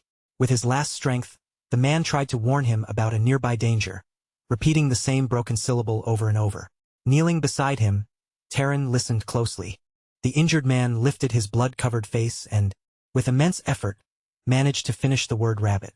Taran frowned, confused. A rabbit. Suddenly, a wet, sickening sound drew his attention. It was the rabbit chewing something with a blood-soaked mouth. The wounded man's warning was true. It was a monster. The scene widened to reveal the full horror. Bod is torn apart across the clearing. Tron understood the magnitude of the threat before him. There stood the cause of all the destruction, a giant, demonic-looking rabbit. Its wife stained red with blood and its crimson eyes glowing with malice. After witnessing the massacre, Tron rose with firm resolve. He could not ignore this beast. Without warning, the monstrous rabbit lunged. The speed was unbelievable, kicking up dirt and debris in its wake. Taran barely reacted in time, his expression flashing with surprise. "It's fast," he thought. He dodged at the last possible second. The rabbit stopped at a distance, watching him. Taran admitted silently that it had almost struck him. Without hesitation, he counterattacked. With a swift motion of his hand, he materialized a transparent shield of energy before him. Focusing intensely, he spun and launched a blue energy projectile that split into multiple fragments, all hurtling toward the monster. But the rabbit was incredibly agile. With effortless leaps and twists, it dodged and shattered every projectile. Tron quickly realized this was no ordinary monster. It was accustomed to ranged attacks. The creature stomped the ground with threatening force before launching itself high into the air, casting a massive shadow over Tron, its glowing red eye lock onto him with murderous intent as it prepared to crush him. But when it landed, Tron was gone. The confused monster dashed again in search of its prey.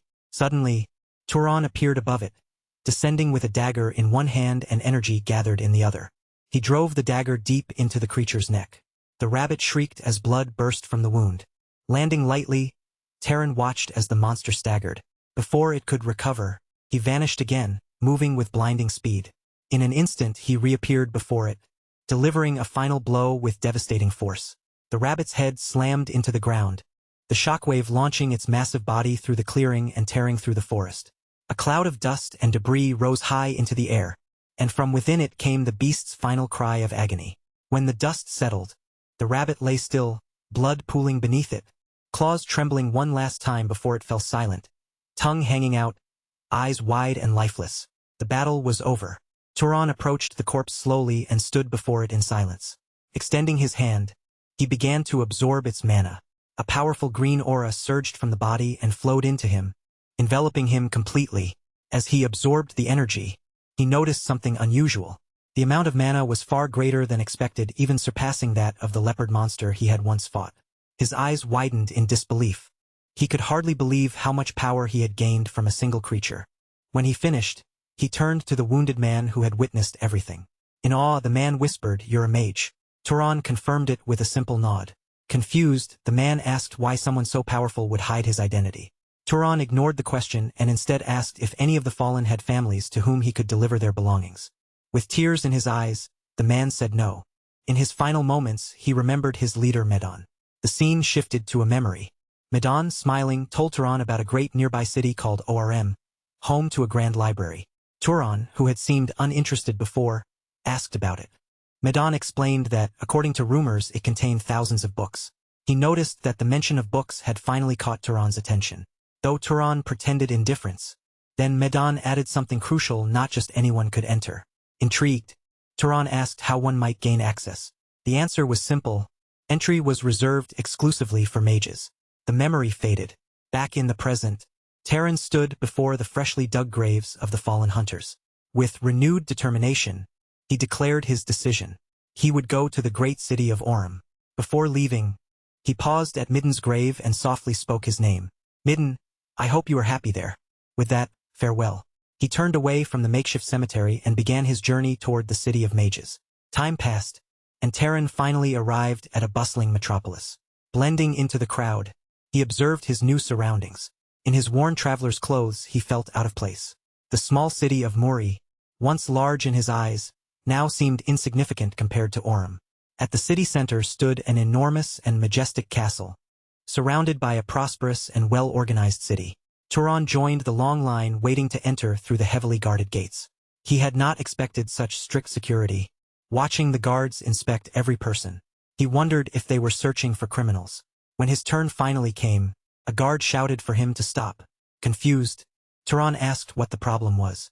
The guard pointed at him with disdain, mocking his dusty, worn clothes and ordering him to clean himself before attempting entry. Terran ignored him. Instead, his gaze shifted upward to an imposing white tower, covered in strange vines rising above the city. That must be the library Medon mentioned. His goal was in sight. The sheer scale of the structure convinced him it could only have been built with magic. He approached the grand, ornate doors guarded by 2 sentries and asked to enter. The guard replied sternly that only mages were allowed inside. Unshaken, Terran answered calmly, I am a mage. The guard was speechless. Another guard, Kinya, grew furious, accusing Terran of insanity and warning him not to pretend to be a mage unless he wished to die. Kinya insisted it was impossible for someone like him to be a mage and reached out to stop him. Terran blocked his arm effortlessly. Suddenly, his hand began to glow with a strange red energy. Kinya froze, confused by what he was seeing. Terran remembered something he had once been told: mages could recognize one another by sensing mana and even gauge each other's strength. With a piercing look, Terran decided to test that theory, and released a small fraction of his power. A crushing wave of red mana. Pressure engulfed Kenya. Big guards. Face twisted in shock as he felt a force beyond anything he had imagined. The pressure overwhelmed him, driving him backward until he collapsed to the ground, weakened and trembling. His companion rushed to help him, asking if he was all right. Kenya could barely answer yes. As Terran watched calmly, Kenya realized his mistake. This man was no ordinary mage. His power was at least noble class or higher. Completely subdued, the knight introduced himself shakily as Kenya of House Baltas and asked, with utmost respect, to which house Terran belonged. With a faint smile, Terran asked whether revealing his identity was truly necessary just to enter. Kenya, still nervous, admitted that it was not. However, he explained that to use the library, one required permission from the master of House Baltas. Terran frowned slightly and asked what that meant. Kenya respectfully explained that he would contact House Baltas at once to inform them of Terran's arrival. The scene shifted abruptly. Terran now sat in a luxurious bath, letting out a weary sigh as he sank deeper into the steaming water. He had accepted the guard's proposal, yet he could not help thinking that everything had become far more complicated than he had expected. He had assumed entering the library would be simple. Instead, he now found himself treated like visiting royalty. A blushing, nervous maid stood nearby, preparing to attend to the honored guest. Carefully, the servants began washing Terran, handling him with the utmost respect reserved for nobility. Surrounded by marble walls, fragrant oils and soft candlelight, Tron felt completely out of place. Sitting in the enormous bath, he wondered how he had ended up in such a strange situation. The attention made him uncomfortable. Finally, he told them to stop. The maids froze instantly, frightened. Tron asked if there was a problem with him washing himself. But the head maid quickly explained that if they failed to properly serve such an important guest, they would be punished. Resigned, Tron told them to do as they wished. Relieved, the maids thanked him softly and continued their work. Meanwhile, the grand castle of House Balta stood tall and imposing. Later, once Tron was clean and dressed in fine noble attire, one of the maids could not help but stare in awe. Wow, incredible, she whispered under her breath. Realizing she had spoken aloud, she covered her mouth in embarrassment. Unaware of the fuss, Tron adjusted his newly tied elegant ponytail and asked what was wrong. He wondered if there was something on his face. The maid, trembling nervously, apologized and admitted she had been momentarily speechless because of his beauty. The other maids lowered their heads shyly in agreement. With a gentle smile, Tron told her there was nothing to apologize for. However, she quickly asked him not to speak to them so casually, reminding him of the difference in status. The entire situation felt strange to him. The small mole beneath his eyes stood out against his refined new appearance. What is this? He wondered, confused by the treatment he was receiving. Suddenly, the door opened and a new figure entered, a young woman with pink hair, walking toward him with confident steps. She examined him from head to toe with a teasing smile. "So, you're the guest who showed up looking like a beggar," she said bluntly. A butler attempted to scold her for her disrespect, but she ignored him and added, "After a bath and proper clothes, you look like a prince." They introduced themselves. He gave his name as Tron. She responded in turn. The air between them felt tense, yet she maintained a playful smile. Acela wasted no time and asked directly which noble house he belonged to. Tron calmly avoided the question, explaining that for personal reasons he preferred not to say. That answer seemed to amuse her. Ila's smile sharpened, becoming more calculating. In her mind, it was obvious he was hiding his true identity. With a mischievous glint in her eyes, she decided to play a small trick to uncover his secret. Without warning, she released her own power. A fierce surge of orange and golden mana burst from her body, flooding the room with overwhelming pressure. The air itself seemed to tremble. Tron's eyes sharpened as the force pressed against him. Ila, surrounded by her blazing aura, smiled defiantly and challenged him directly. "Show me." She knew that the only way for him to defend himself would be to reveal the true extent of his strength. Encircled by her blazing mana, Terran stood still. The pressure was immense. A single drop of cold sweat slid down his face.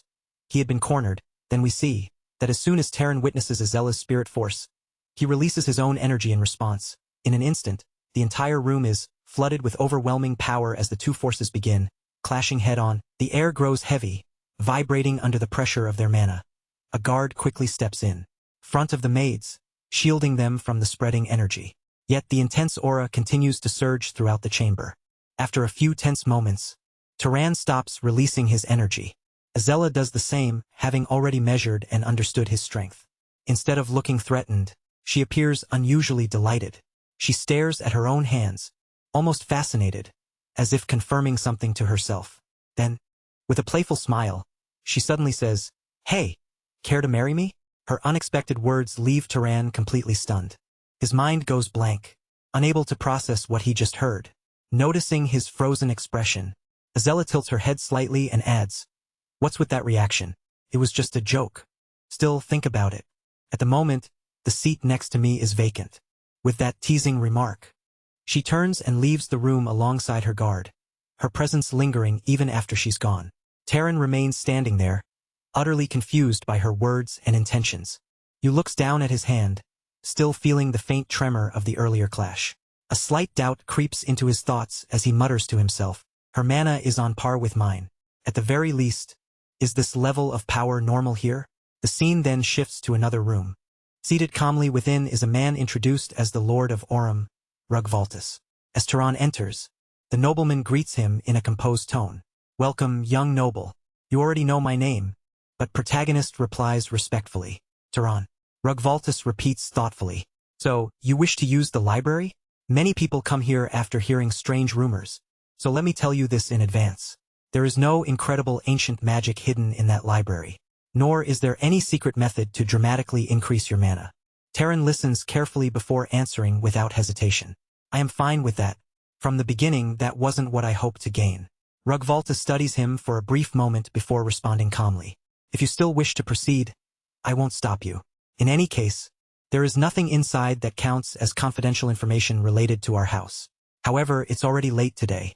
Rest for now and come back tomorrow. Is that acceptable?" With genuine gratitude, Terran bows his head slightly and says, "I won't forget your kindness." The next day, the scene shifts to the Grand Magic Library Tower. Terran walks toward the towering structure, its height stretching impressively into the sky. As he approaches the entrance, the guards bow respectfully and announce, "Your entry pass has been confirmed, esteemed guest. Welcome to the Sky Library." Terran pushes the doors open and steps inside. The moment his eyes fall upon the interior, he freezes in shock. Shelves upon shelves filled with countless books rise high above him, arranged in a magnificent circular structure that seems to spiral endlessly upward. The atmosphere feels ancient and dignified, carrying the scent of old parchment and knowledge preserved through centuries. Before today, Tron had never seen a place like this. His voice comes out softly, almost in awe. So this is the library. Just then, someone speaks from nearby. Nice to meet you, Tron. He turns to see a young girl standing there. She calmly introduces herself as the librarian, appointed by the Lord to manage the library. By the Lord's orders, I will explain the rules for using this place. The rules are simple. Tron stares at her in disbelief. In his mind, he thinks this little kid is the librarian. She raises a finger and begins listing the rules. First rule. If you damage anything, you must compensate for it. Second rule. No leading with books. Oh, and while you're using the library, I'll be watching you the whole time. After hearing all of this, Tron nods but hesitates before speaking. Right.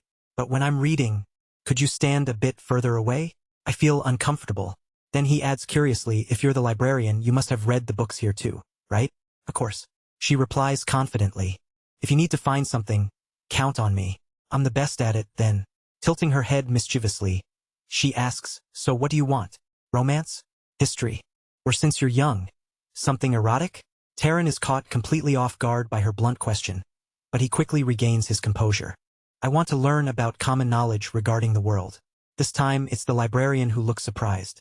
However, she immediately moves with impressive speed, gathering a stack of books and placing them in front of him.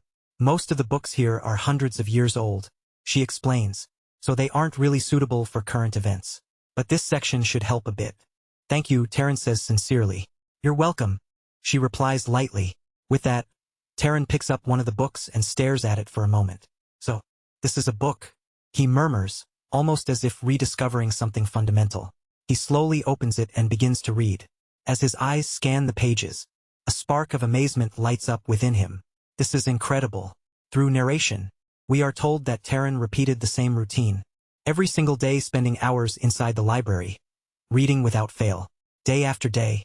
He immersed himself in the vast ocean of knowledge contained within those ancient walls.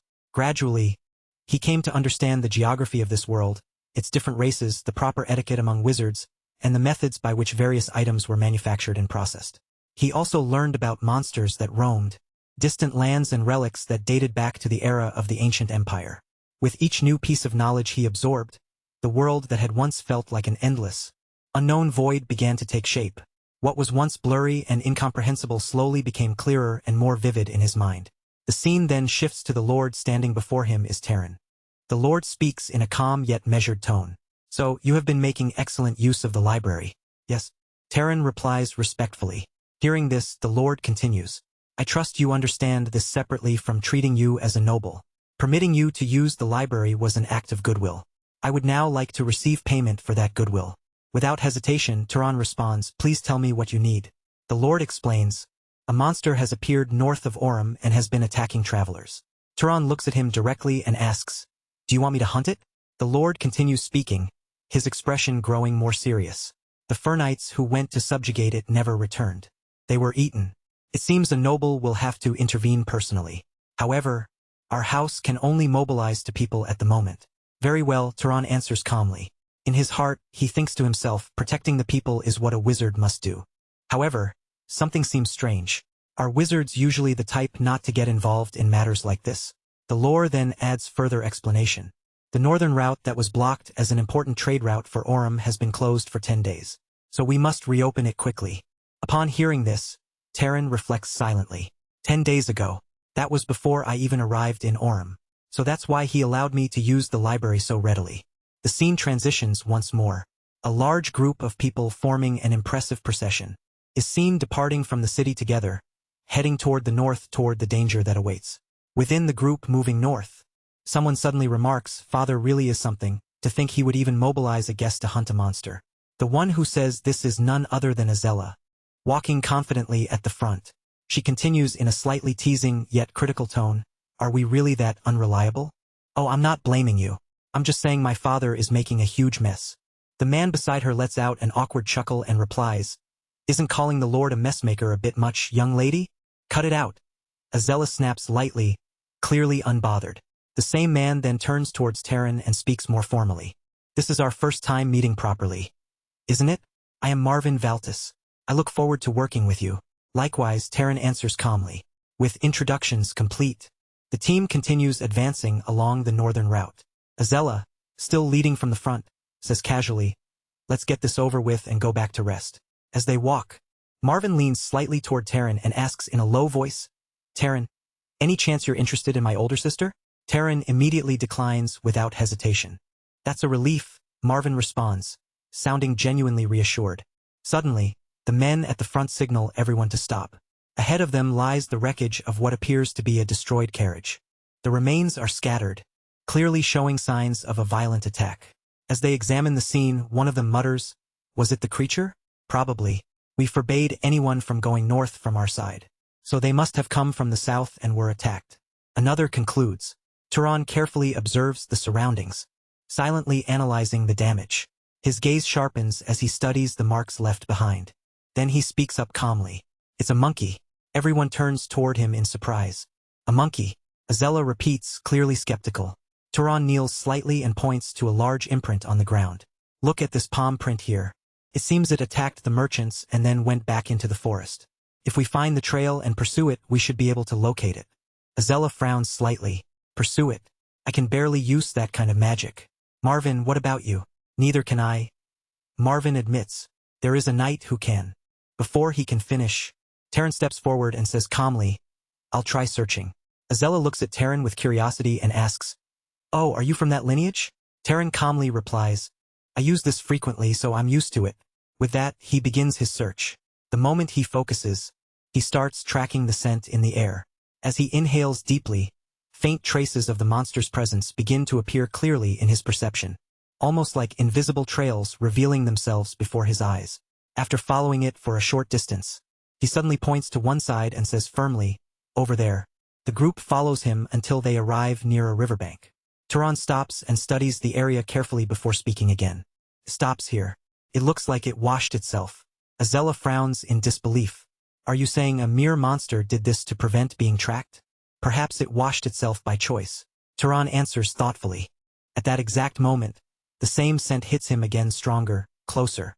His eyes widen slightly as he immediately turns and warns, "It's behind you." Everyone quickly spins around. Standing behind them is a massive monkey-like monster, far larger and more powerful than expected. It roars continuously, its voice shaking the air, and in its enormous hands are several huge stones ready to be thrown. The knights and soldiers present begin shouting in alarm, but before they can properly organize themselves, the monster attacks. Chaos erupts instantly. The stones crash down with devastating force. Soldiers are struck brutally, some thrown aside, others crushed under the impact.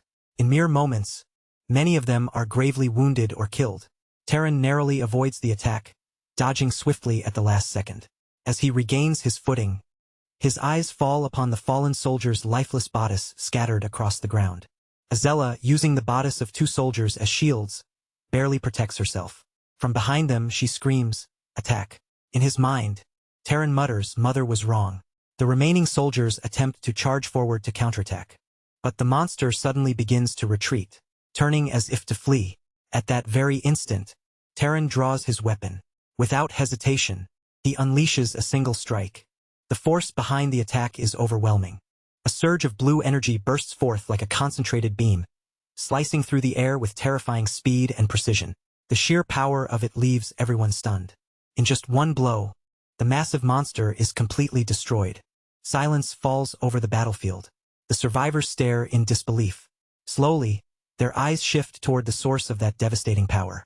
Terran walks forward calmly, his weapon still in hand, spinning it lightly as residual energy radiates from his body. The faint blue aura continues to flow around him, marking the end of the battle in a single, decisive strike. After that, Azella and her brother turn their eyes toward the monster, which had already fallen to the ground below. With a cold expression, Azella quietly says, "Die." At that very moment, a blazing fire python bursts out from her body and rushes forward. The fiery serpent rapidly moves toward the fallen monkey-leg monster, closing the distance in an instant. Just as it reaches extremely close to the creature, a massive explosion erupts, shaking the surroundings. Seeing this, Terran watches carefully and thinks to himself, "So that's the bloodline ability of House Voltus. Pyromaniacs. The soldiers nearby finally let out sighs of relief after witnessing the monster's destruction. One of them says with exhaustion, "It's over." Right after that, Azella looks toward the protagonist and says, "Wow, I actually got chills for a second while that rock was coming at us." Hearing this, her brother immediately teases her and asks, "What? Were you scared?" Azella instantly snaps back at him. "Shut up. You're the one who screamed like a little girl." Her brother protests right away, sounding offended. "When did I ever do that?" Meanwhile, the soldiers nearby are busy, talking among themselves, while dealing with the aftermath of the battle. One groans in pain and complains, "I think my arm's broken." Another soldier replies bluntly, "Quit whining. There's someone whose whole arm got blown off." Not far away, someone else calls out in urgency, "Does anyone have spare bandages?"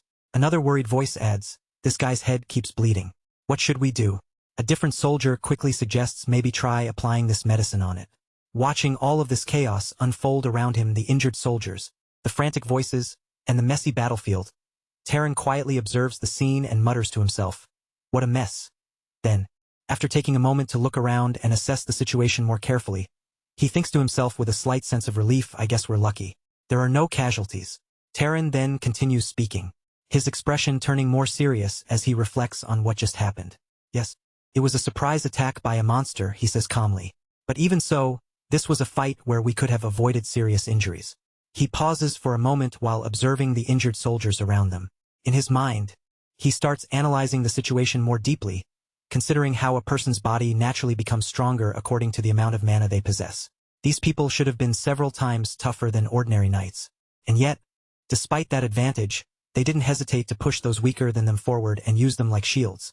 During the battle, just as Taran is thinking about all this, someone suddenly interrupts the moment and asks, "What is it?" Hearing the question, Taran quickly brushes it off and replies, "No, it's nothing." After that, Azella changes the topic and says excitedly, more importantly, "Welcome. Come absorb mana." The third person nods and answers, "All right." Soon after, the three of them gather around the body of the defeated monster. Standing near it, Taran begins absorbing the mana flowing out from the creature's remains. As he focuses on the process, he silently thinks to himself, "Yeah, just like the book said, even if multiple people absorb it at the same time, the degree of enhancement doesn't seem to decrease." While they continue absorbing the mana, Azella suddenly sighs in frustration and says, "I can't absorb anymore. This crappy growth limit of mine." Her brother then responds with a laugh, "I'm at my limit too. Now I understand why Father sent him along with us." He glances toward Taran while continuing his thoughts. That level of spell proficiency, and a mana capacity that rivals mine. And to think he's a noble who hasn't even reached his growth limit yet. After some time, the scene shifts as the group begins returning from the battlefield. While walking back, the third person suddenly speaks up as if realizing something important. "Come to think of it, if it weren't for Taran, we would have never defeated that monster. From the tracking ability to landing the hit that knocked the monster down. It was your attack that made it possible." Hearing this praise, Taran modestly shakes his head and replies, "Please, it wasn't anything spectacular. If anything, I regret noticing it too late and letting it get the first strike. I didn't think it would have a search ability as well." The third person looks surprised and immediately asks, "It had a search ability?" Taran nods slightly and explains, "Yes, it seems like different abilities awaken depending on the monsters. External traits. The monkey we killed had large hands and big eyes, but it looked nothing like its original form. It probably awakened an ability to throw things with tremendous force, and another ability that allowed it to see very far away, or even see through the forest." After hearing Taran's explanation about the monster, Ozella's brother looks at him with clear amazement and says, "Wow, I can't believe you figured out all that in such a short time." Taran responds calmly, explaining how he came to that conclusion. "Actually, I looked through a monster encyclopedia at the library earlier." Hearing this, Ozella's brother immediately reacts with disbelief and says, "The library? That stuffy place? No one goes there." Azella then joins the conversation, recalling her own brief experience there. "I went in once a long time ago because I was curious," she says, "but it was filled with difficult books. So I left without even reading half a volume." After listening to her, Taran offers a simple suggestion. "Next time you get the chance, ask the librarian if there are any easy books." Azella tilts her head slightly in confusion and asks the librarian. Taran answers matter-of-factly, "Yes, the person who manages the library." Hearing that, Azella looks even more surprised and replies, Was there even someone like that in the library? The scene then shifts to the library itself. Inside the quiet building, the person in charge of the library stands before Taran with a cheerful tone. She greets him warmly. "Welcome back, Taran." The moment Taran hears his name spoken so casually, his expression stiffens slightly. In his mind, he immediately realizes something. I was careless, he thinks. No knight or commoner in the city would ever call a noble by their name like that. The proper way to address a noble is by saying esteemed one. As he studies the woman more carefully, another thought crosses his mind. And besides, the way she looks doesn't exactly scream librarian. Curious and slightly suspicious, Taran asks her directly, "How do you know my name?" Instead of answering right away, the woman simply smiles. She casually walks over to a bench behind her and sits down, comfortably before replying in a playful tone. "You only notice now, Taran." Hearing that response, Taran quietly mutters to himself, "As I thought." The library's caretaker then explains with a calm smile, "I learned it from your permit. As long as it's around this library, my gaze can reach anywhere." At that very moment, the book she had been holding in her hand suddenly slides away on its own and neatly returns to a shelf behind her, as if guided by some invisible force. Watching this strange sight, Taran asks politely, "Then how should I address you?" The woman shrugs lightly and replies, "I don't really have a name, so call me whatever you want. How about something cute like my love?" After hearing that suggestion, Taran calmly responds without hesitation. "In that case, I will simply call you librarian." The librarian looks at Taran with a teasing smile and says, "You're so stiff." After saying that, she steps closer to him and continues in a slightly playful tone. "It feels awkward when you suddenly become so polite, especially after using me for days and constantly calling me to do this and that." Hearing this, Taran immediately responds with a calm, but slightly uncomfortable expression. "And don't come so close," he says. "It's a bit burdensome." Then, after observing her strange abilities for a moment, he asks seriously, "Are you a wizard from the old empire?"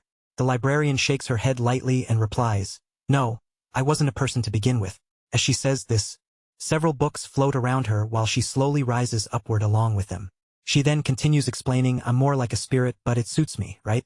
She goes on to explain her nature in a calm and almost casual manner. When a soul inhabits something living, it becomes a living spirit. But when it inhabits something that is neither alive nor dead, it becomes a spirit. In other words, the library itself is me. This form you're seeing right now only exists to make communication more comfortable. She adds with a small smile, "Basically, it depends on the user's preference, though your preferences are kind of..." Before she can finish her sentence, Taran interrupts her with an awkward expression and says firmly, "Don't make things up." The librarian laughs softly and replies, "But it's true that I'm like a reflection in water." To confirm this, Taran reaches out and tries to touch her. However, his hand passes straight through her body as if she isn't physically there at all. Seeing this reaction, the librarian becomes visibly annoyed. Taran quickly realizes his mistake and apologizes.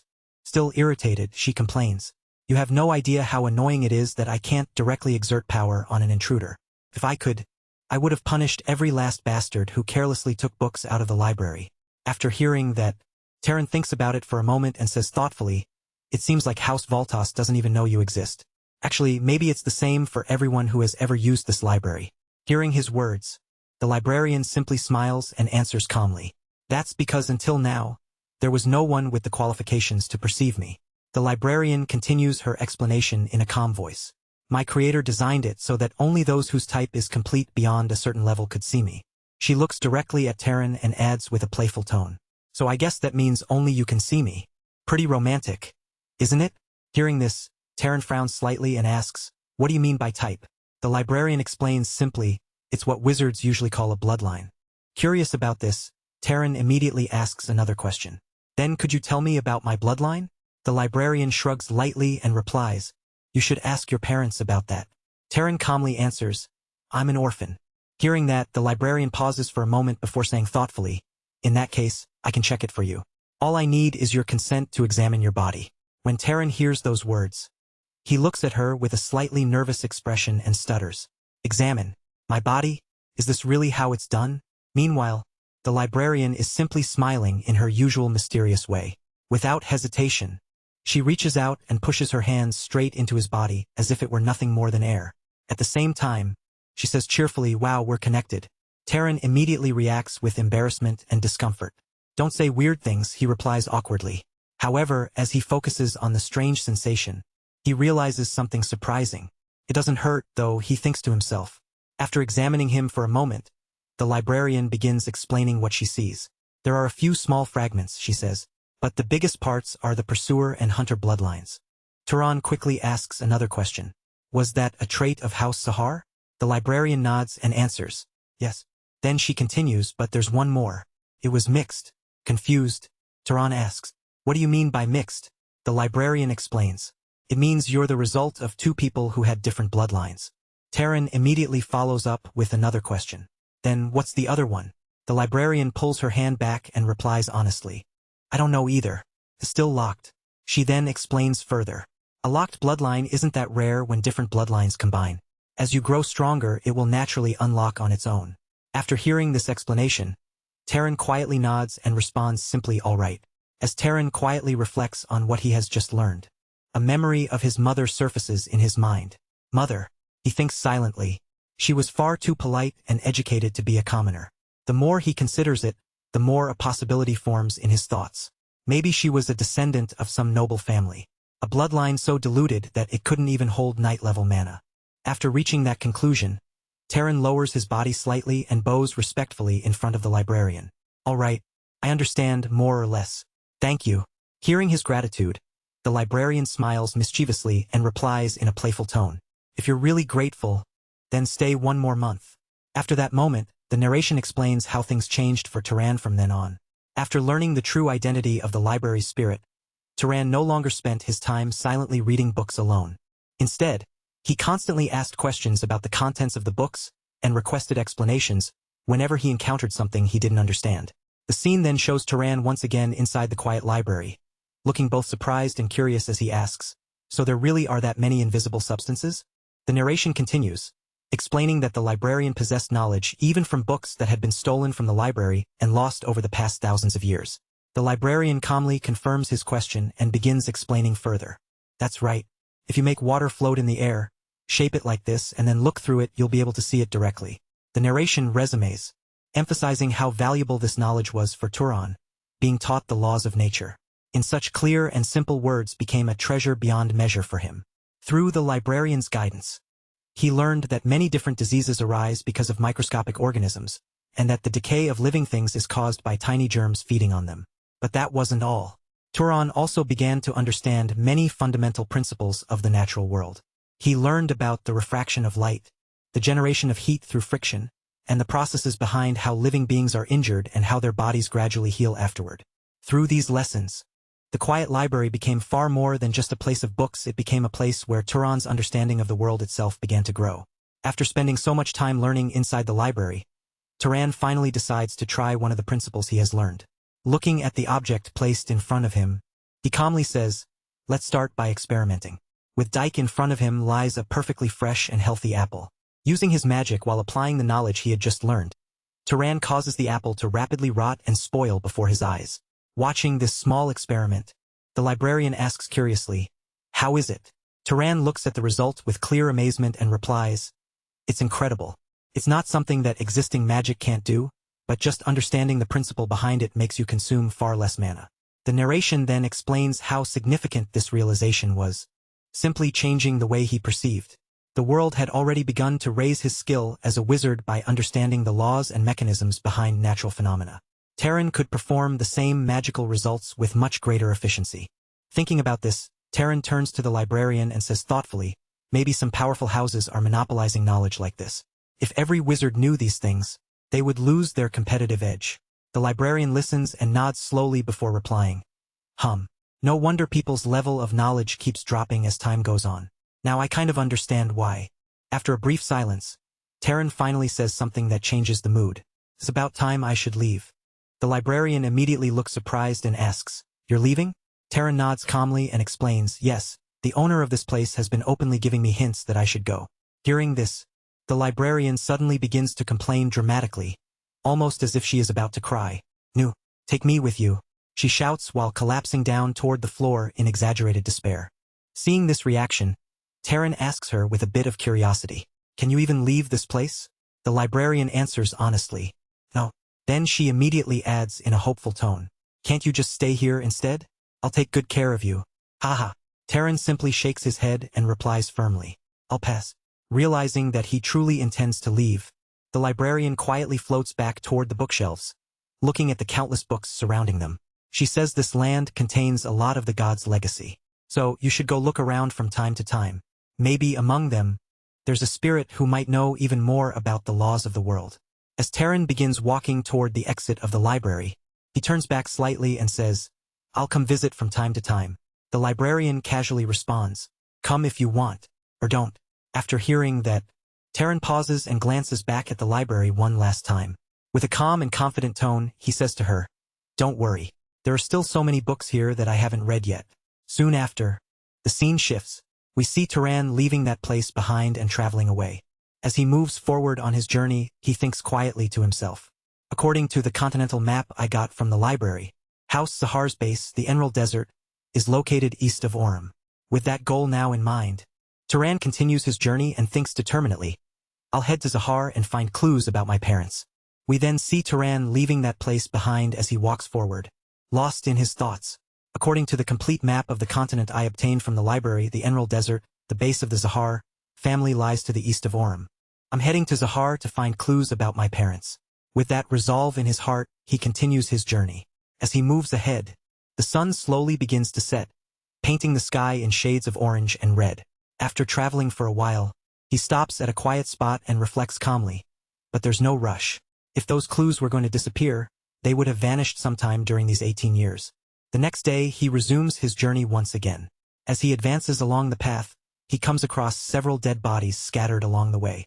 Despite the grim sight, he doesn't let it distract him and continues forward, thinking, and if they're still there, they won't disappear just because I arrive a little later. However, as he proceeds further, he suddenly hears the sound. It's a horse. Instinctively, Taran hides behind the bush and carefully observes the scene ahead. There, he notices an injured man lying on the ground. While the horse stands protectively nearby, the horse suddenly charges forward at great speed, attacking the figures standing opposite it. Watching this, Taran narrows his eyes and thinks, a saddle. So he wasn't attacked by a monster. Then this creature is actually protecting him? His gaze sharpens as he tries to assess the situation. Did the attack come from that direction? He wonders. Just then, we see the two attackers. Clearly they appear to be demonic humans. One of them curses loudly. Damn it. How can a mere beast be this strong? The other responds in frustration. Try to find an opening. To which the first one snaps back, easy for you to say. As Taran observes more closely, he realizes their true identity: Dark Elves. The Dark Elves begin concentrating their power forward, channeling a dark and eerie energy. Suddenly the dead bot is lying around start to move, twisting unnaturally as they are reanimated into monstrous forms. Watching this horrifying display, Taran recalls something he had once read and thinks this is the necromancy of the Dark Elves that I read about in a book. For a moment he hesitates. Should I help? But it's possible that the fallen man attacked the Dark Elves first. His thoughts remain conflicted as he continues to observe the unfolding situation, his eyes fixed on the scene ahead, carefully judging what he should do next. After that, we see one of the Dark Elves crouched over a human corpse, casually eating as he speaks with a twisted tone. Whose hand is this? Give me one too. The other Dark Elf responds without even looking up. Eat your own. You must have grabbed one for yourself, right? Watching this horrifying scene unfold, Taran narrows his eyes and thinks to himself, so they really were cannibals. Without wasting another moment, he immediately activates his ability, concealment tracing, his presence from detection. Meanwhile, the second Dark Elf continues speaking in a disgusted voice. The ones I killed were all men, so they were way too hairy. Suddenly an attack strikes, comes out of nowhere with terrifying force, completely blowing one of the Dark Elves apart before he can even react. The remaining Dark Elf is left stunned, unable to comprehend what just happened. There was no visible attacker, no warning, just instant death. For a brief moment, confusion takes over him, but he quickly regains his composure and shouts, "All of you beast, gather around." At his command, all the reanimated monsters, surrounding the area immediately, move and form a protective circle around him. As another unseen attack is launched, it has barely blocked one of the beast's sacrifices itself, taking the hit directly to its head. The Dark Elf grits his teeth and roars in anger. Who is this bastard? Show yourself. Even as he continues blocking attacks with the help of the beast, Realization dawns upon him. Someone is using a concealment ability. His expression turns grim as he quickly summons another monster and sneers. Let's see if you can still hide like that. The newly summoned creature releases a strange energy that spreads across the surroundings. As it pulses outward, Terran's concealed form begins to flicker, his figure slowly becoming visible. The dark elf's eyes lock onto him instantly, and with a furious grin, he shouts, "Found you? You damn demon!" Without hesitation, he commands all his beasts to attack. At once, the monster surge forward towards Terran from all directions. Seeing this, Terran prepares himself for battle. He gathers intense flames into his hand, the fire growing brighter and hotter with each passing second, before launching a powerful attack straight ahead. But from the front, two monstrous creatures, a bull-like beast and a fox-like monster, charge at him with terrifying force. Terran barely manages to evade their assault, narrowly escaping what could have been a fatal blow. Gritting his teeth, he mutters, "It's a good thing I killed one of them earlier." But as he glances behind him, he realizes the situation is even worse than he thought. The fox monster had already sunk its teeth into his leg, leaving him injured. With a burst of strength, he forcefully throws it away, creating a brief opening. However, there is no time to recover. The bull monster is already charging at him again, its massive body moving at incredible speed. Before Terran can fully react, it slams into him with overwhelming force. The impact sends him flying backward, crashing violently into a tree. The collision leaves him in a terrible state, his body battered and weakened. Watching this, the dark elf lets out a cruel laugh and shouts mockingly, "Serves you right. How dare you kill my kin? You'll be begging for death." In the midst of the intense battle, the horse suddenly charges back into the scene. Without hesitation, it launches a fierce attack on the dark elf, knocking him violently to the ground. Cut off guard and humiliated, the dark elf shouts in panic, "Help! Quickly!" At his cry, all the summoned monsters immediately stop attacking Terran and turn back, rushing toward the horse to protect their master. Watching this unfold, the dark elf's anger boils over. His face twists with rage as he yells, "How dare you humiliate me like this? I'm going to kill you." But before he can act further, another sudden attack strikes, this time with a powerful force involving stone. The attack lands decisively, eliminating the remaining dark elf instantly. With his death, all the monsters he had summoned collapse and vanish at once, leaving the battlefield eerily silent. Terran, who had been barely holding on, struggles to stand. His body is badly injured, and every movement feels heavy and painful. Gasping for breath, he mutters weakly, "I'm really going to die." Seeing him in that condition, the horse slowly approaches him. As Terran reaches out and gently touches it, he manages to say, right, thank you." The scene then shifts to nighttime. A quiet atmosphere surrounds MS. Terran sits in front of someone who has just regained consciousness. First, the person seems startled and slightly afraid. But Terran calmly speaks, "You're awake." The young man with yellow hair looks at him, confused, and asks, "Who are you?" Terran answers simply, "I saw you being attacked by dark elves and saved you." Hearing this, the young man turns his attention to the horse and softly pats it, calling its name, Tilly. Observing this, Terran remarks she's quite smart. She even understands that she needs to protect her owner and move to a safer location. The yellow-haired man nods with gratitude and says sincerely, "I thank you for the grace of saving me. I am Aziz of the Burke family." In response, Terran introduces himself as well. Then, after a brief pause, he looks at Aziz and asks, "By any chance, is there a reason for the conflict with the Dark Elves?" After hearing Terran's question, Aziz lowers his gaze and answers slowly, "A reason? No, none. I was on a journey with my servants when we were suddenly attacked. Without any provocation. I had heard that other races could be violent, but I never imagined it would be to this extent." As he speaks, his voice begins to tremble. The weight of what just happened finally crashes down on him, and he starts crying deeply, unable to hold back his emotions any longer. With tears streaming down his face, he says, "I'm sorry. The people I lost today were very precious to me." Seeing his grief, Tron gently asks, "Were they your family?" Aziz shakes his head slightly and replies, "They were the knights and servants who came on this journey with me. But they practically raised me since I was a child." Hearing this, Terran silently observes him and comes to a realization he's a good person. There is sincerity in his grief, something genuine that cannot be faked. After a brief pause, Terran asks another question. "How many dark elves attacked you?" "I think that was all of them," Aziz replies. "You said you killed two, right?" Taran nods slightly, then activates his ability in his Mind Explorer. His senses expand outward as he carefully scans the surrounding area, checking for any remaining enemies or hidden threats. After a few moments of thorough observation, he confirms that the entire area is clear, right? There really aren't any more dark elves around. He concludes to himself. A moment of silence passes before Aziz looks at him again and asks politely, Master Taran, do you happen to have any urgent business right now? Taran answers calmly, I'm also on a journey. Hearing this, Aziz seems surprised. He studies Taran for a moment before asking with curiosity. Even with such strength, you're still traveling alone. Are you perhaps the son of a great family? But then, why are you alone? Taran gives a faint, vague response that's hard to explain. And I'm not actually that strong.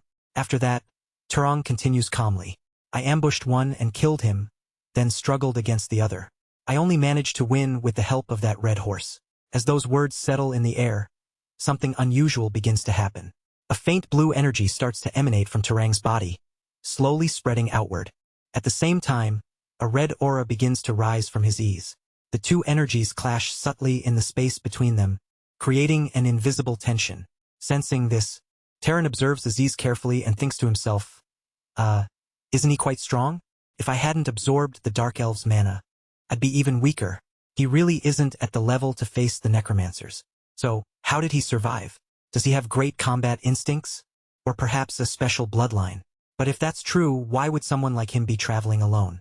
Breaking the silence, Aziz speaks again, his tone now more composed. If you don't have a set destination, may I invite you to our Burke family? He pauses briefly before continuing with sincerity. I will repay the debt of you saving my life and for escorting me safely back to my family. Taran looks at him and questions simply payment. Aziz smiles warmly and explains, we, the Burke family, are vassals of the great house of Arabian in the north. Our lineage is that of enchantment artisans. We have created magical artifacts for generations. His eyes carry quiet pride as he adds, we will craft a magic artifact perfectly suited for you. As Aziz speaks, Taran remains seated calmly, listening to every word in silence, carefully considering the offer being placed before him. Taran listens to the offer with great interest. Soon after, he and Asi stop in the forest to finish burying the fallen soldiers. Asi's gaze is at the improvised grave and quietly admits that he wishes he could have sent them back home, but that it's nearly impossible in their situation. The blond man then thanks Taran, not for anything grand, but simply for not laughing at him when he saw how deeply the loss had affected him. In Asi's eyes, a noble crying over his subordinates would normally be seen as pitiful, or at least, that's what he had been taught growing up. Since childhood, he was raised to believe that grief is a weakness and that a true leader must keep moving forward, stepping over sacrifices without hesitation. But now, Asis is certain of one thing. If strength means feeling nothing for the people who follow you, then he would rather remain weak for the rest of his life. Taran looks at him calmly and tells him that what he's feeling isn't weakness at all. It's simply kindness. That simple response shifts the atmosphere between them. Realizing how well they seem to get along, Asi suggests they speak more casually, since they appear to be around the same age. With a wide, genuine smile, he extends his hand toward Taran, offering friendship.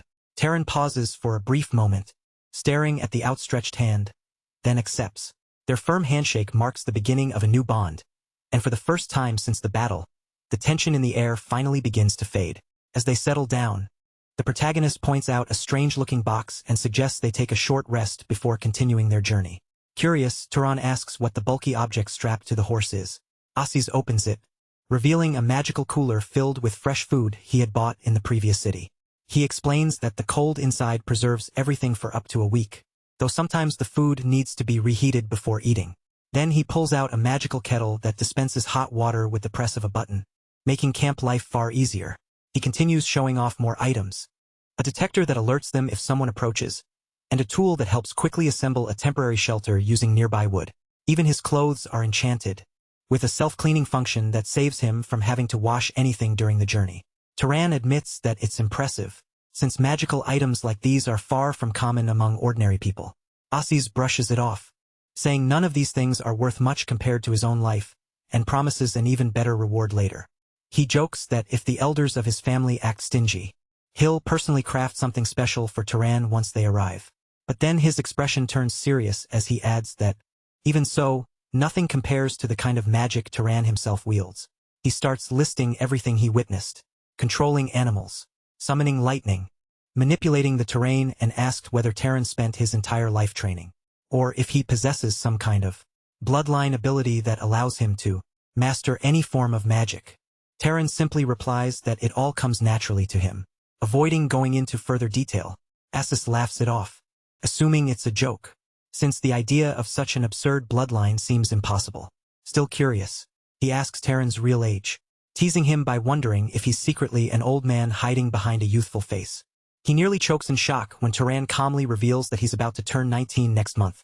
In contrast, Asis admits that he himself is 43 years old, even though he appears much younger next to Tron. The noble then reflects on how he now knows two absolute geniuses of the same age. He mentions his second cousin, claiming that her talent might rival Tron's. Intrigued, Tron asks if she could create magical items for him, but Asis quickly clarifies that she belongs to the main family line. He speaks of her with clear respect, describing a person with overwhelming presence, someone who stands above even high-ranking nobles. Her name is Mi, the Princess of Arabian, destined to lead their powerful lineage in the future. As they continue their journey on horseback, Asis keeps talking, explaining the structure and hierarchy within great families. He says that leadership isn't simply inherited by the eldest child. Among dozens of relatives of the same generation, the position always goes to the one who proves themselves the strongest. And among all the patriarch's children, Mi was born with the greatest talent seen in years. At just 21, she has already mastered blood magic and countless other forms of power, setting herself apart as a once-in-a-generation prodigy. Combat, wielding an overwhelming amount of mana, Tron asks whether her family gave her any special support that allowed her to develop such immense power in so little time. Asis confirms that she inherited the mana of her great-uncle upon his death, a privilege reserved only for the great lineages. Tron falls silent for a moment, deep in thought, finally understanding why such families are able to dominate the world so effortlessly. The two continue their journey across the vast plains, both sensing that they are finally nearing their destination. Asis walks with a light, eager step, clearly excited to return home after facing so much danger in the forest. A gentle wind sweeps across the golden grasslands as they advance toward the territory of Loss. These are the plains of Dakin, the very heart of Arabian's central domain. Rising before them is the grand estate of House Burke, a gleaming white castle that stands as a symbol of power and prestige. As they enter, they are immediately greeted by a noble-looking woman with an authoritative presence, who rushes toward Asis with visible concern.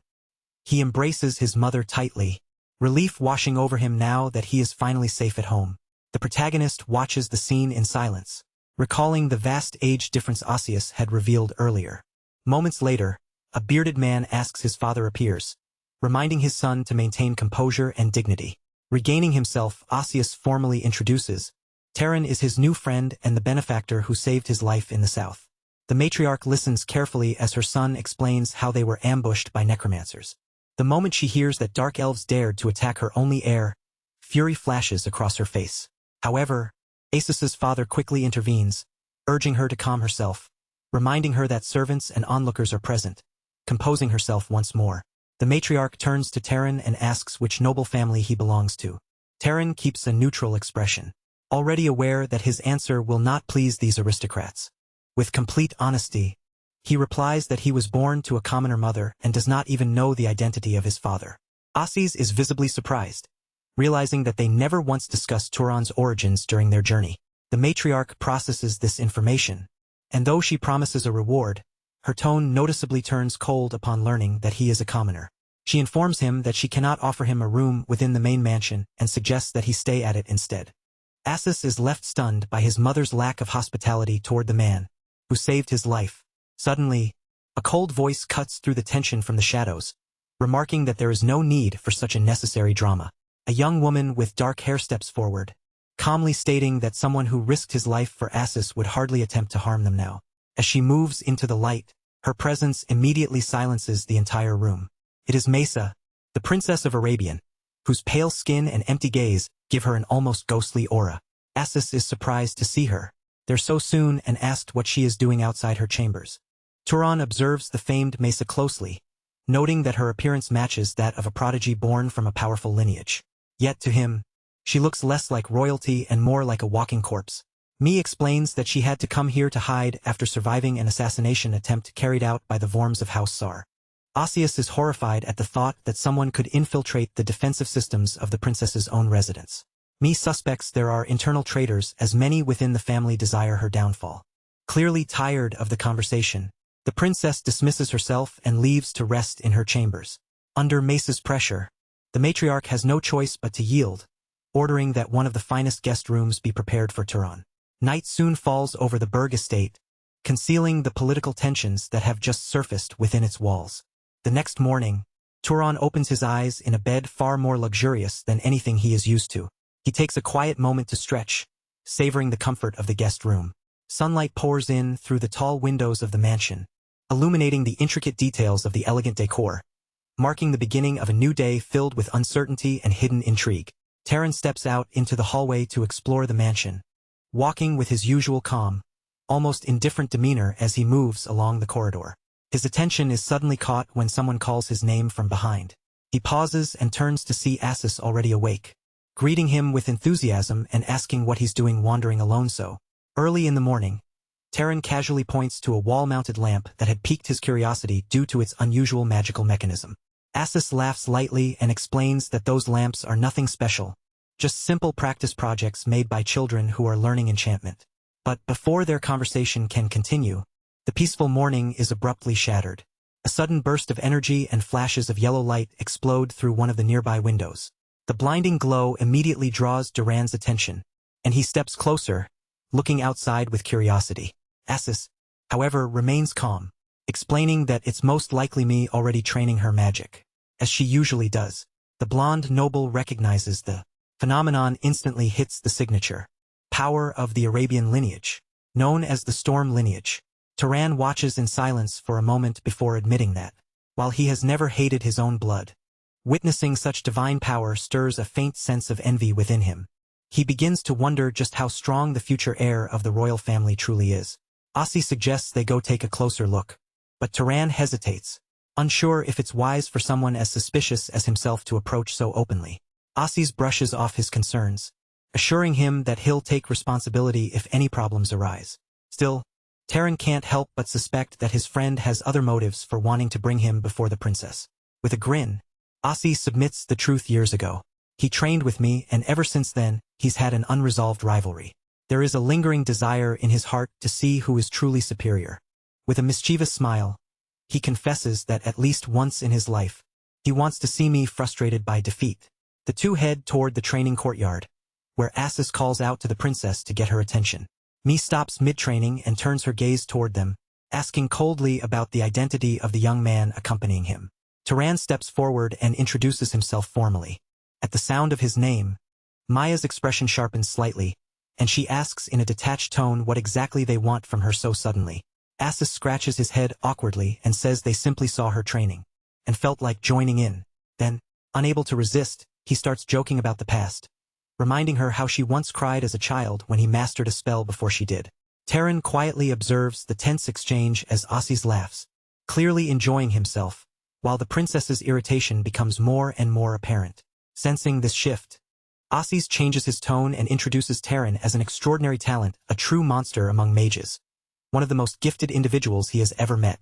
And then, without hesitation, he drops the bombshell. He proposes that the two of them have a sparring match right there and then fight.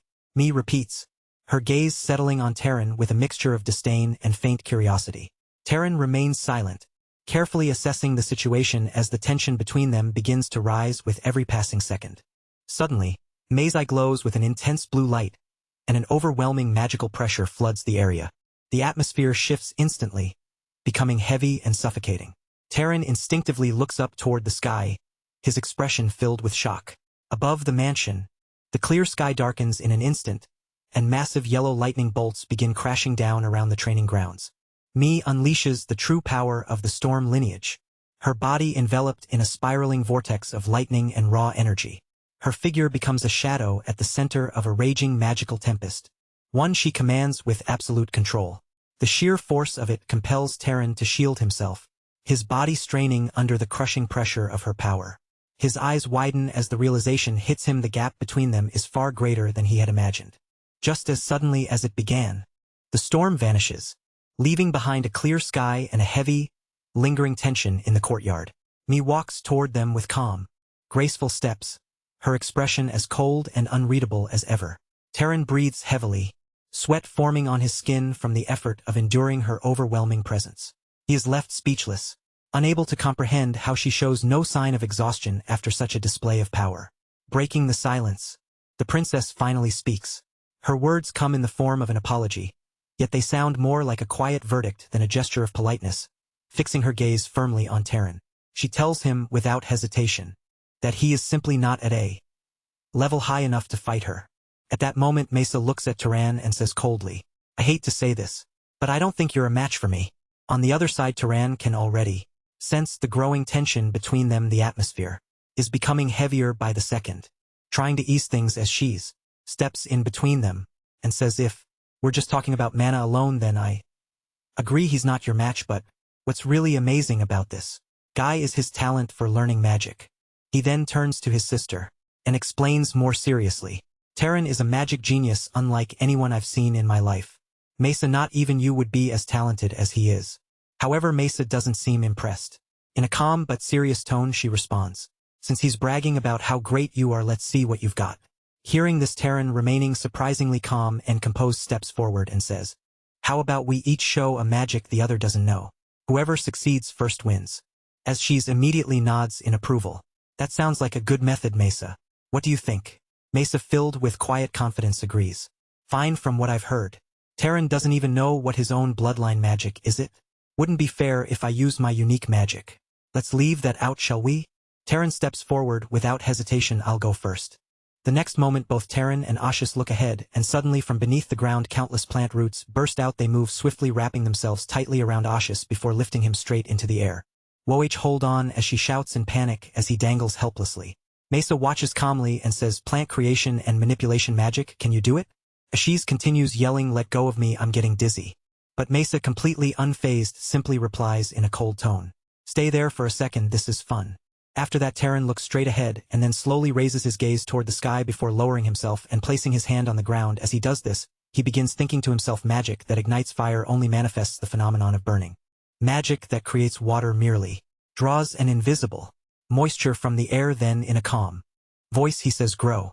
At that moment he starts explaining his understanding. "Withering vines are the same. It is magic that rapidly accelerates seeds buried in the ground. In other words, it is not creation, but growth." As his realization takes shape, the ground responds instantly.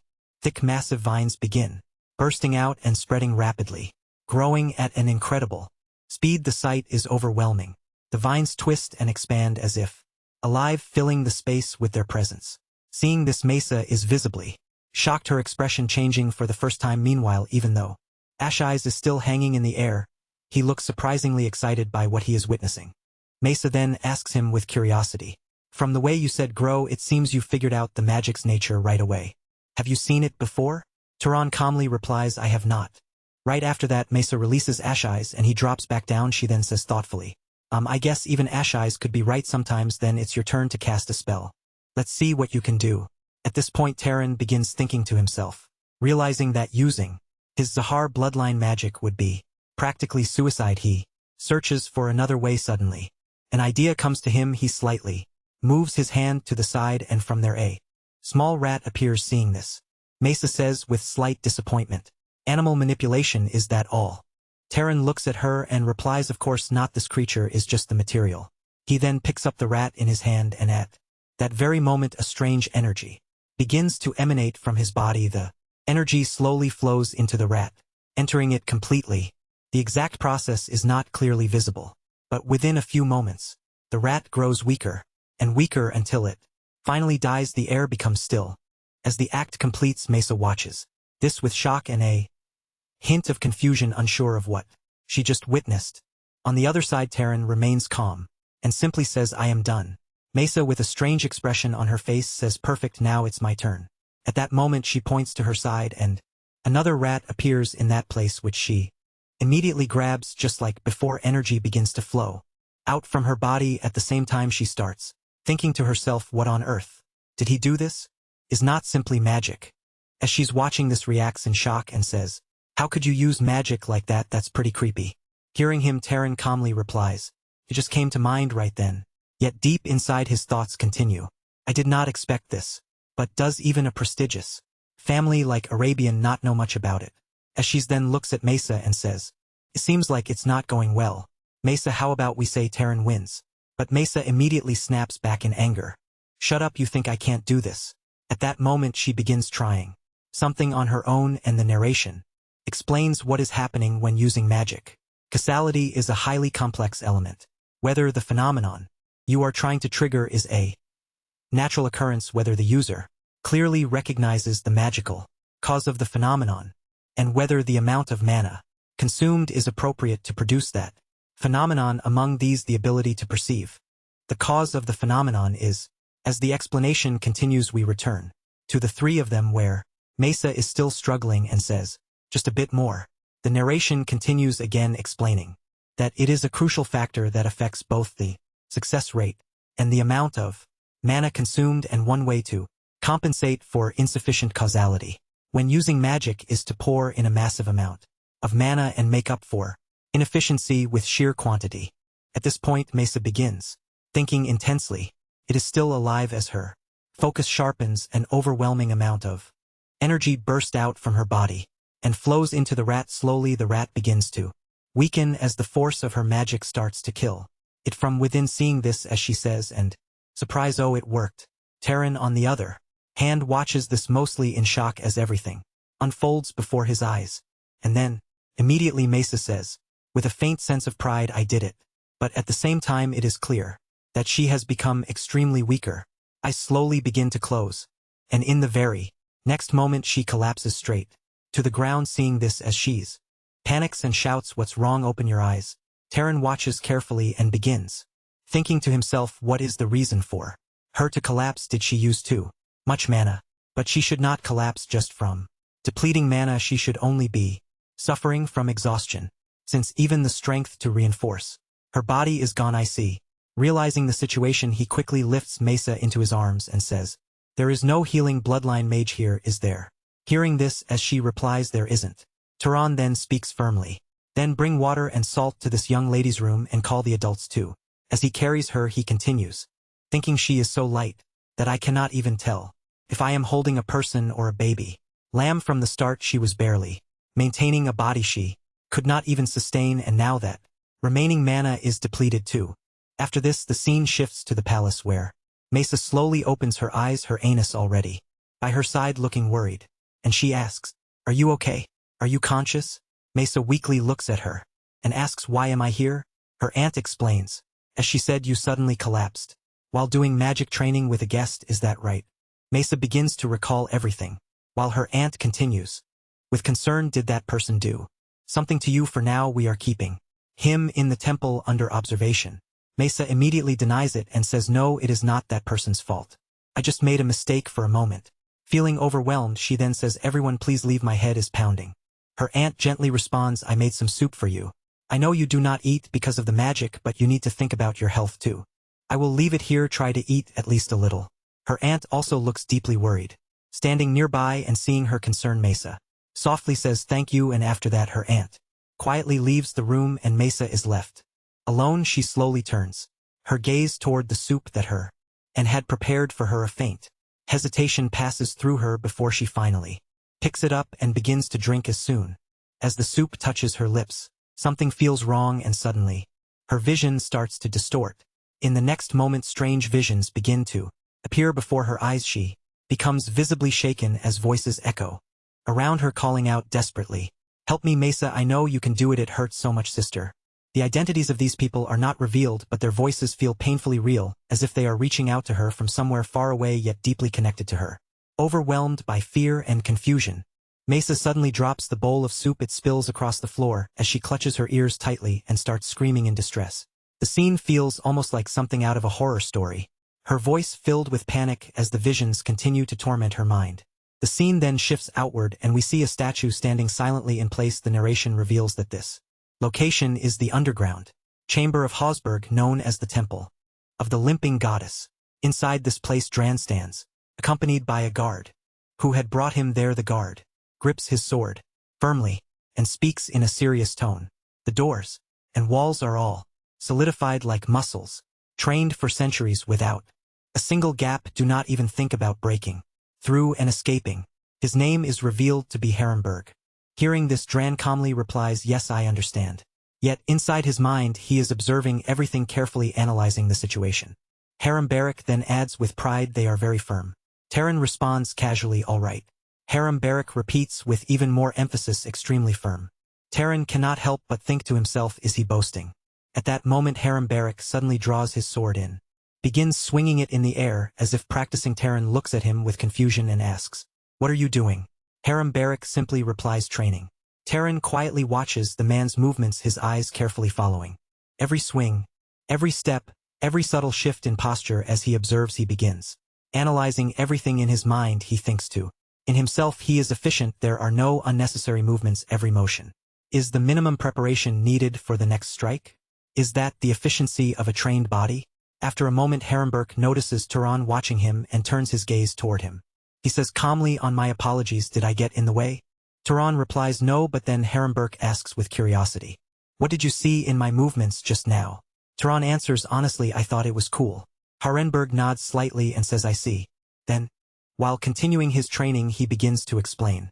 Most nobles dismiss weapon arts as trivial since it is easier to attack from a distance with magic. But it is all because they have weak bod, as the mind does not command the flesh, so they rely on tricks. Taran listens and then responds thoughtfully, "Unless their bloodline is specialized in strength, focusing on magic is more practical and efficient, but after experiencing real combat situations come up, where you have to face it even if you want to avoid it." Hearing this, Burke immediately stops and throws a sword toward Taran, saying, "Take this." Taran catches it but looks at him with doubt and says, "I thought you were keeping me here. Because I am a suspicious person, is it alright to give me a weapon?" Burke replies without concern, "It does not matter, this is just an iron bar, or what makes it is sword is the body of the wielder. With your weak body now, you could not possibly cut me." After hearing those words, Taran calmly says, "True, even if I did try something." Burke continues watching him closely, and at that very moment something changes. The air around Taran begins to shift as a powerful and furious energy starts to surge out from his body.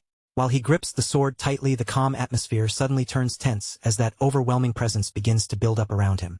While correcting Taran's posture, Lamp calmly explained the underlying principle. He guided him step by step, placing the center of gravity firmly on the front leg, lifting the arm with control, and learning to overcome the weight of the blade rather than fighting against it. Taran listened attentively and responded with quiet respect, showing that he understood. Satisfied, Lamb gave a small nod of approval and instructed him to repeat the motion 10 times without pause. He emphasized the importance of breathing, telling him not to hold it back but to let it flow into his muscles, as if every movement drew strength from within. Then, in a more thoughtful tone, Lamb admitted that Taran's body was naturally well suited for training. If he ever found the time to properly refine it, the results would be remarkable, though magic was undoubtedly the strongest tool a wizard could wield. Lamb made it clear that the body remained the true foundation. A body forged through relentless trials could dominate even without relying on magic. That distinction, he insisted, was something Taran needed to fully understand. Just as Taran prepared himself to continue his training, carefully recalling Lamb's words, the doors of the goddess temple slowly opened. The atmosphere shifted as the head of the Burke family entered. Having learned from Misa that Taran was not responsible for her earlier collapse, she had come personally to offer an apology. However, Taran did not hold any resentment. Instead, he humbly stated that he was the one who should apologize, acknowledging that his actions as a guest had been somewhat improper. Despite this, she conveyed that Misa wished to apologize to him directly and asked if he would spare some time. When they finally met, Misa expressed her sincere regret, explaining that she felt responsible. After hearing he had been confined to the temple because of her condition, Tron gently dismissed her concern, saying it had merely been a necessary procedure, and that he was simply relieved she was safe. Hearing this, Misa chose not to dwell on the matter further.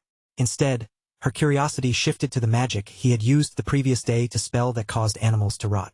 She questioned whether it was some hidden bloodline magic, as the sheer amount of power required seemed extraordinary. Tron, however, denied this and explained that it was not a bloodline ability at all. In fact, anyone who understood its principle could use it with ease. This immediately sparked her interest, and she eagerly asked him to teach her. In return, She offered to share one of the Albion family's secret arts. Seeing her determination, Tron agreed. He then carefully explained the true nature of the spell. It was not destruction at its core, but enhancement, the strengthening of living organisms. The difference was that the target being enhanced was an invisible form of life, a type of microorganism beyond ordinary perception, because Misha had no knowledge of such existence. Her earlier attempt had been inefficient, relying purely on brute force. Though she had ultimately succeeded, she now realized the gap in understanding between them. Even so, she admitted this with a hint of reluctance and requested that Tron tell Aziz their match had ended in a draw, as she had no desire to see him grow insufferably arrogant. Tron agreed without hesitation. Keeping her promise, Misa prepared to reveal her secret art. She picked up a comb and gently drew it through her hair, beginning to explain how objects, when rubbed together, could generate a force that caused them to attract one another. Before she could finish, however, Tron calmly identified it as static electricity. The answer caught her completely off guard. For a moment, she stood speechless, unable to hide her surprise. Regaining herself, she acknowledged the depth of the technique but admitted she had not expected him to already understand it. This left her in a difficult position, unsure what she could possibly teach him that he did not already know. After some thought, she proposed a different solution until she could properly repay him. They would train together. She made it clear that this was simply to settle her debt and not because she personally needed his help. Tron accepted the arrangement without hesitation, and they agreed to meet in the garden every evening starting the next day. That night, the atmosphere shifted once again, this time at the dinner table. An elaborate feast had been prepared, far beyond what one would expect for an ordinary meal. The Burke family insisted that everyone eat and drink to their heart's content, but the display left Aziz sitting beside Tron in visible confusion. He could not understand why his mother had gone to such lengths. Even on his own birthday he had never seen such extravagance. To an outsider, it might have seemed as though a great lord from the Albion house had arrived in person. Tron, however, sensed that this meal carried a deeper significance. As they began, Aziz's mother calmly steered the conversation back to an earlier promise. She reminded them that her son had once offered a powerful magical item in exchange for saving his life and asked Tron what kind of item he desired. After a moment of thought, Tron answered honestly. While it was relatively easy to use magic to harm others, protecting oneself was far more difficult. Therefore, he wished for an item that could defend against sudden attack, something reliable and critical moments. His request caused her to pause briefly. She admitted that although she had created similar items in the past, she did not currently have one ready. Aziz eagerly volunteered to make it himself, but his mother dismissed the idea, immediately unwilling to risk the family's reputation. At that moment, another individual present raised his hand, offering to take on the task. He explained that he had recently completed a commission for the main house and had some time to spare. When asked about his approach, he suggested crafting the item as something that could be worn at all times, a ring, earring, or necklace, so that its defensive power could be activated instantly. The only drawback was the time required. It would take a full month to complete. The head of the Burke family praised his initiative, even remarking with a hint of pride that although showcasing one's own child might seem excessive, Mello was indeed a highly skilled wizard whose craftsmanship nearly matched her own. In essence, the item would be created over the course of a month by someone of exceptional ability, from a lineage renowned for producing magical artifacts. Hearing this, Tron expressed his gratitude but also his concern. Wondering if such an effort might be too grand for him, she dismissed his hesitation without a second thought, stating that compared to her son's life, it was not grand at all. Then, with quiet authority, she instructed Tron to remain with their family as a guest for the next month, assuring him that he should stay without worry. Aziz, watching this unfold, could not help but smile as he leaned closer and remarked that it seemed his mother had taken quite a liking to him. He even revealed that the night before, she had spoken at length about Tron, praising not only his magical talent comparable to Misha's, but also something far more important, the qualities that set him apart beyond mere strength.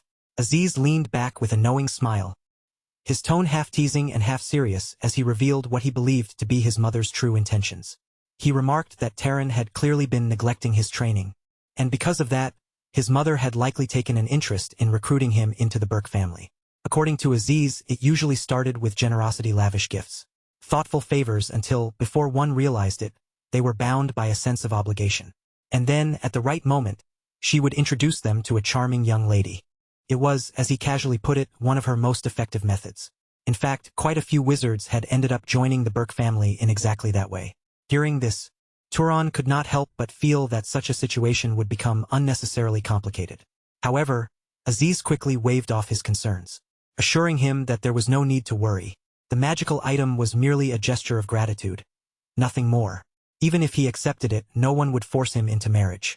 His mother, he insisted, was not so lacking in taste. Shifting the topic, Aziz asked Turan how he intended to spend the rest of the day. Turan replied that he had already promised to train with Lady Misha. Later that evening, the moment Aziz heard that the training was scheduled for the evening, his eyes lit up. Throwing an arm around Turan's shoulders, he declared that there was still plenty of time left in the day. With an excited grin, he insisted that Turan accompany him on a patrol. While Zavalin might not be the capital, he claimed, it still had plenty to offer. Turan tried to explain that he had planned to spend the day quietly practicing magic on his own. But Aziz would hear none of it. Grabbing him by the collar, he dragged him along, laughing as he said that life was short and meant to be enjoyed while one still had the chance. Before long, they found themselves standing in front of a casino. Turan's complete lack of interest was obvious, and Aziz quickly picked up on it.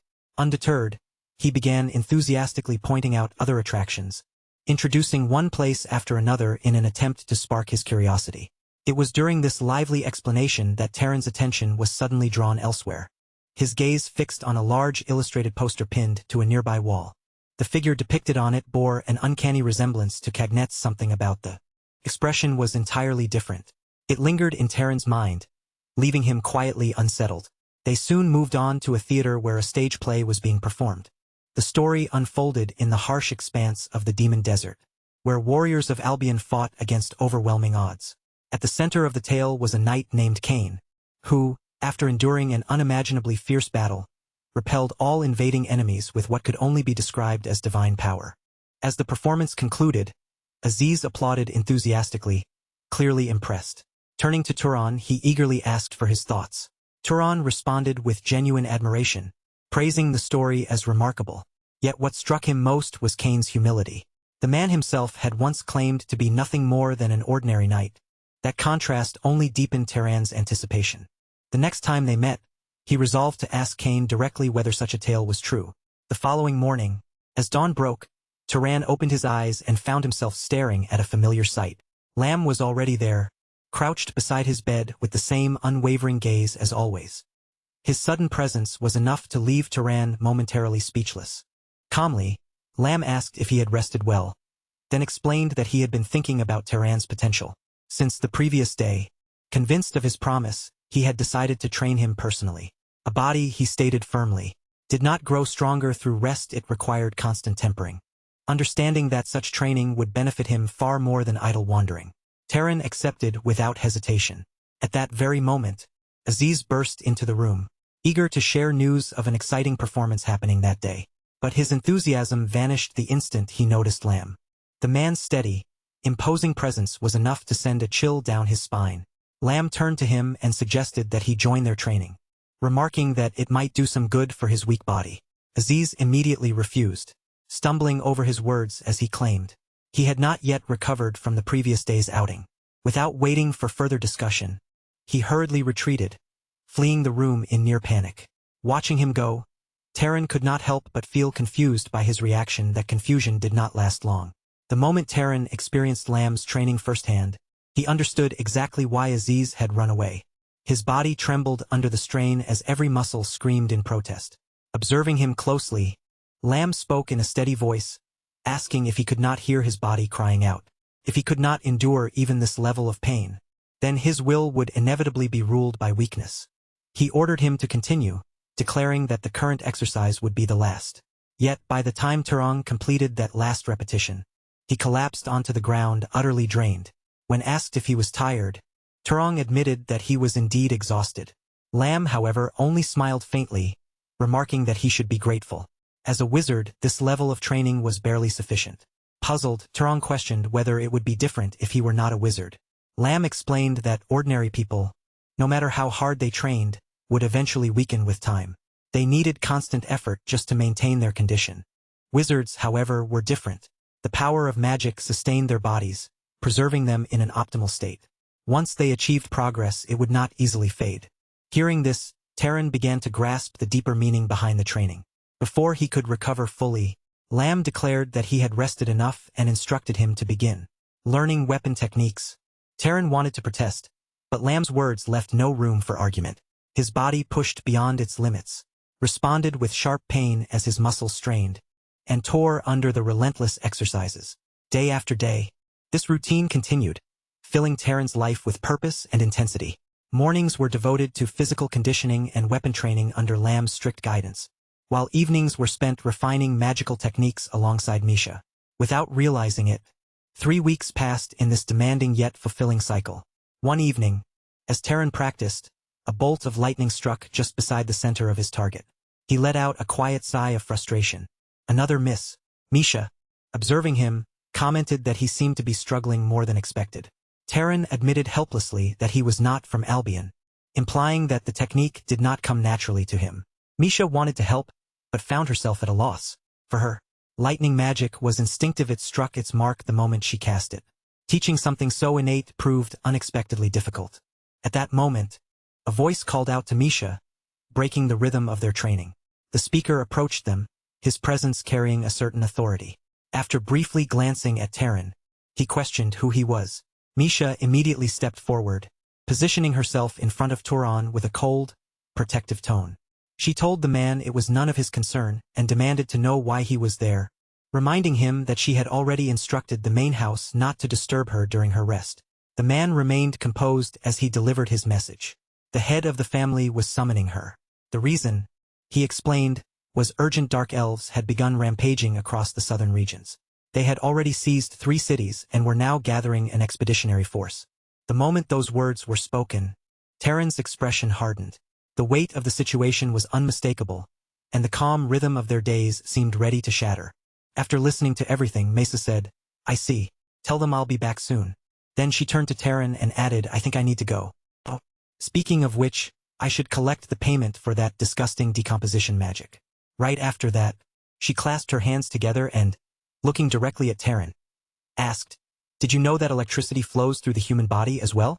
Hearing this, Terran replied in confusion, "Electricity?" He clearly didn't understand what she meant. Misa responded calmly, "You didn't know? Well, there's no way you would. Since this is the secret of the Arabian house, how about we consider your debt paid if I teach this to you properly? It'll definitely be a great help." Terran thought for a moment before answering, "I suppose so." Misa then began explaining, her tone steady as she shared everything she knew. When a person sees or feels something, that part sends a tiny electrical signal to the brain. If it's through the eyes, the signal travels from the eyes to the brain. And if it's a smell, it goes from the nose to the brain. She continued describing the process in detail, revealing knowledge that seemed both mysterious and profound. Tron listened carefully to every single word, fully focused on her explanation. Then, as if trying to grasp the concept more deeply, he slowly closed his eyes. Concentrating, he repeated the idea in his mind. Tiny electrical signal as he tried to understand the meaning behind her words. This electricity flows throughout the entire body. If I accelerate the electrical signals transmitted through those pathways. As those words lingered, the change became visible. The same electricity seemed to surge across his face. Faint at first but rapidly intensifying. In the very next moment, his eyes began to glow, crackling with a thunder-like energy. The atmosphere around him fell into an unnatural silence, as if everything had been stilled by the sudden surge of power. Standing there, Terran found himself facing Misa. She looked at him calmly and asked, "So, how do you feel now?" Terran stood there, almost dazed, as if he had been pulled into an entirely unfamiliar state. Inside his mind, a single thought echoed in confusion. What is this? Suddenly, a sharp pain shot through his head. He immediately grabbed it, struggling to endure the intense headache that followed the overwhelming sensation. Misa, however, spoke in a composed and almost casual tone. "Looks like you pulled it off. That's because you poured out your mana so recklessly. It'll probably be hard to adjust right now because of the headache. But once you get used to it, you'll be able to maintain it for quite a while." Hearing this, Terran could barely process everything he was experiencing. Still trying to make sense of it, he muttered this. "No matter how much I think about it, this seems far devaluable compared to what I gave you." At that, Mesa let out a faint, amused smile as she began to rise into the air. "This is simply an investment," she said, "since you seem to have some talent." Terran watched her from below as she continued. If you end up learning an even more incredible spell in the future, I'll collect it all back along with what you owe me for this. With that, Misa flew away swiftly, disappearing from the scene in an instant. The scene then shifted. A clear sky spread overhead, calm and vast, contrasting sharply with what had just happened. Below it, a large crowd of people could be seen gathered together in one place, creating a sense of unrest and anticipation. As the moment unfolded, we are told that this place is Morgan City, the center of the Dakine Plains. A massive crowd had gathered there, and every single person was shouting slogans in unison, their voices echoing through the air. Through issues, we are given the impression of the scene. It's just a departure ceremony to hunt dark elves, but it feels like a victory parade. Just look at their enthusiasm. As he spoke, his gaze shifted forward, and suddenly he spotted someone riding on horseback. His expression lit up with excitement as he called out, "It's Mason. Mason, over here." However, before he could act any further, a man grabbed his hand firmly and said, "Ashish, maintain your composure as a noble." Ashish tried to respond, his voice filled with emotion. "Father," but yet the words failed to come out completely, as if he was unable to express what he truly wanted to say. At that moment, a loud announcement rang through the area. "The head of the house is entering." Instantly, the entire atmosphere fell silent. The soldier's presence snapped into attention. Standing perfectly still with disciplined precision, Tron, observing everything, thought to himself, that person is the current head of the Arabian house, Badal Arabian. The man looked forward, his striking blue eyes visible even from a distance. But something about his condition seemed off. Noticing this, Tron quietly said, "Ashish, the head of the house doesn't look well at all. He's so pale. Could his health be failing?" Ashish replied, "I heard rumors that he was severely injured while fighting the head of the Zahar house in the past. But since that was a long time ago, maybe it's just because of his old age." On the other side, the head of the family slowly raised his hand. In response, every soldier present moved as one, their unity absolute.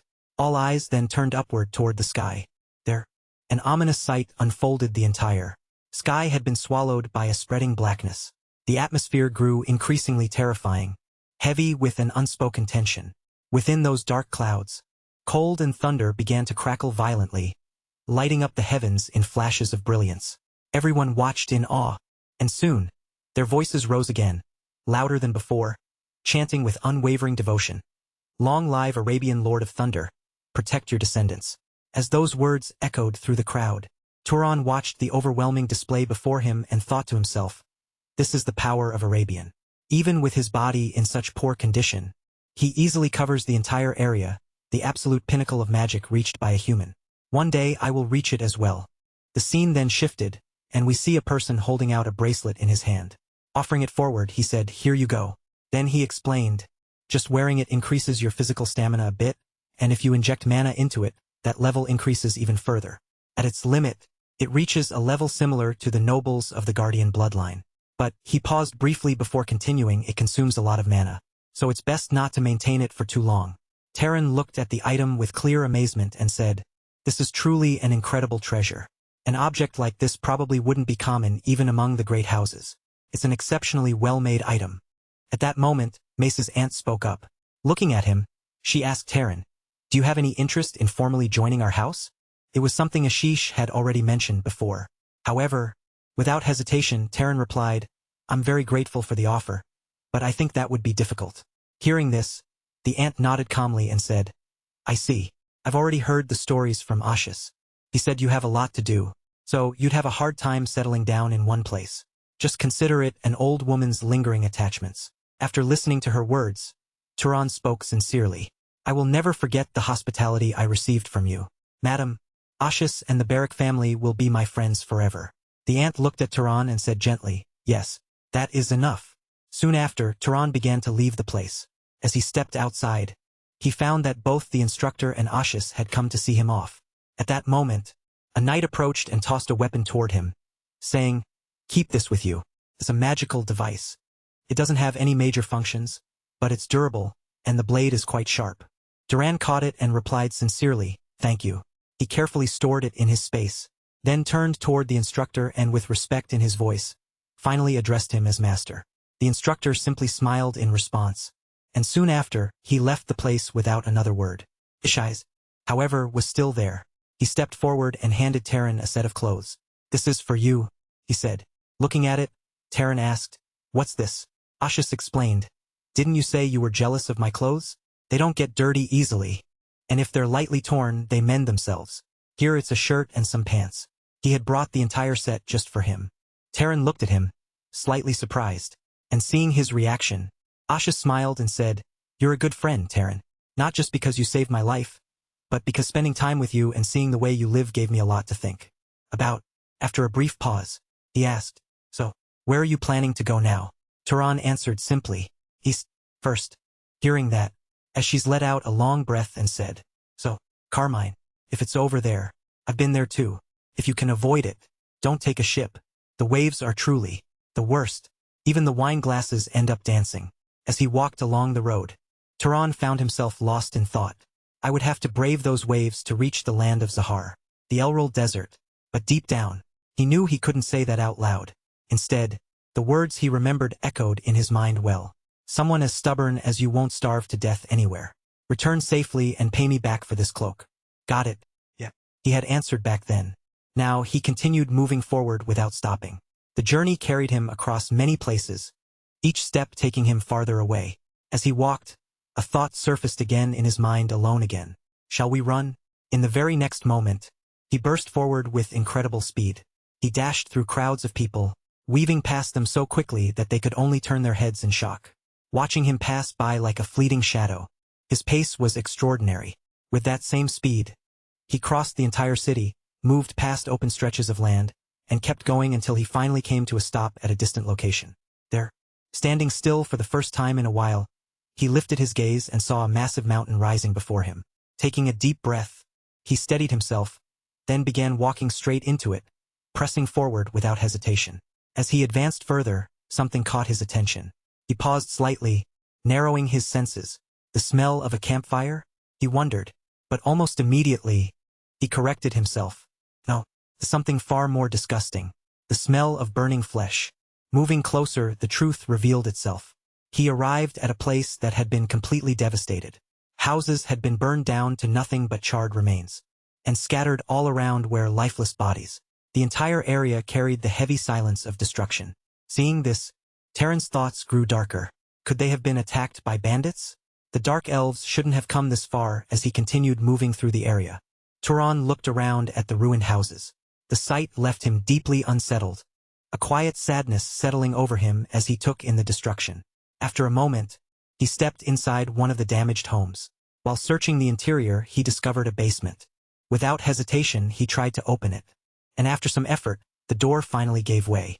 Inside, he found a young girl, just a small child, huddled in fear. The moment the door opened, she began to cry, terrified by the sudden intrusion. Tron immediately moved down toward her, raising his hands to show he meant no harm. In a calm voice he said, "Wait, calm down. I'm not an enemy. I came to help." The child, still trembling and overwhelmed, looked at him and asked hesitantly, "Really?" "Yes." Taren replied gently. "Can you tell me what happened?" Fighting through her fear, the girl managed to speak. "He killed everyone. That mage." "Mage," Taren repeated, clearly surprised by what he had just heard. But before she could say anything more, the girl suddenly collapsed, losing consciousness. Taren quickly caught her and checked her condition. Fortunately, it's nothing serious, he thought to himself. She must just be exhausted from being trapped in the basement for so long. First, I need to get this child somewhere safe.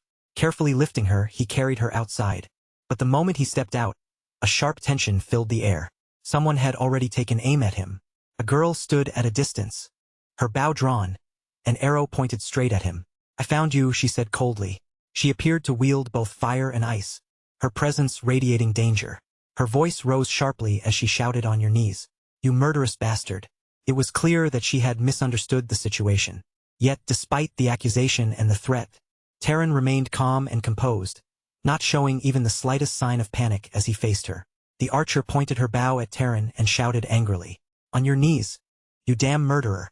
But even after hearing her accusation, Taren remained completely calm. He didn't lose his composure for even a moment. On the other side, the archer yelled again, her voice filled with rage and disbelief. "Wasn't this massacre enough for you? And now you're even trying to kidnap a little child." At the same time, the fire magicians standing beside her warned sharply, "Don't move from where you are. If you do, what happens next won't be pleasant. Terran, still maintaining his calm demeanor, tried to explain the situation. Wait, this is a misunderstanding, he said, attempting to reason with them. But before his words could reach them, the fire magician suddenly lost control. In his nervousness, he accidentally released his attack forward.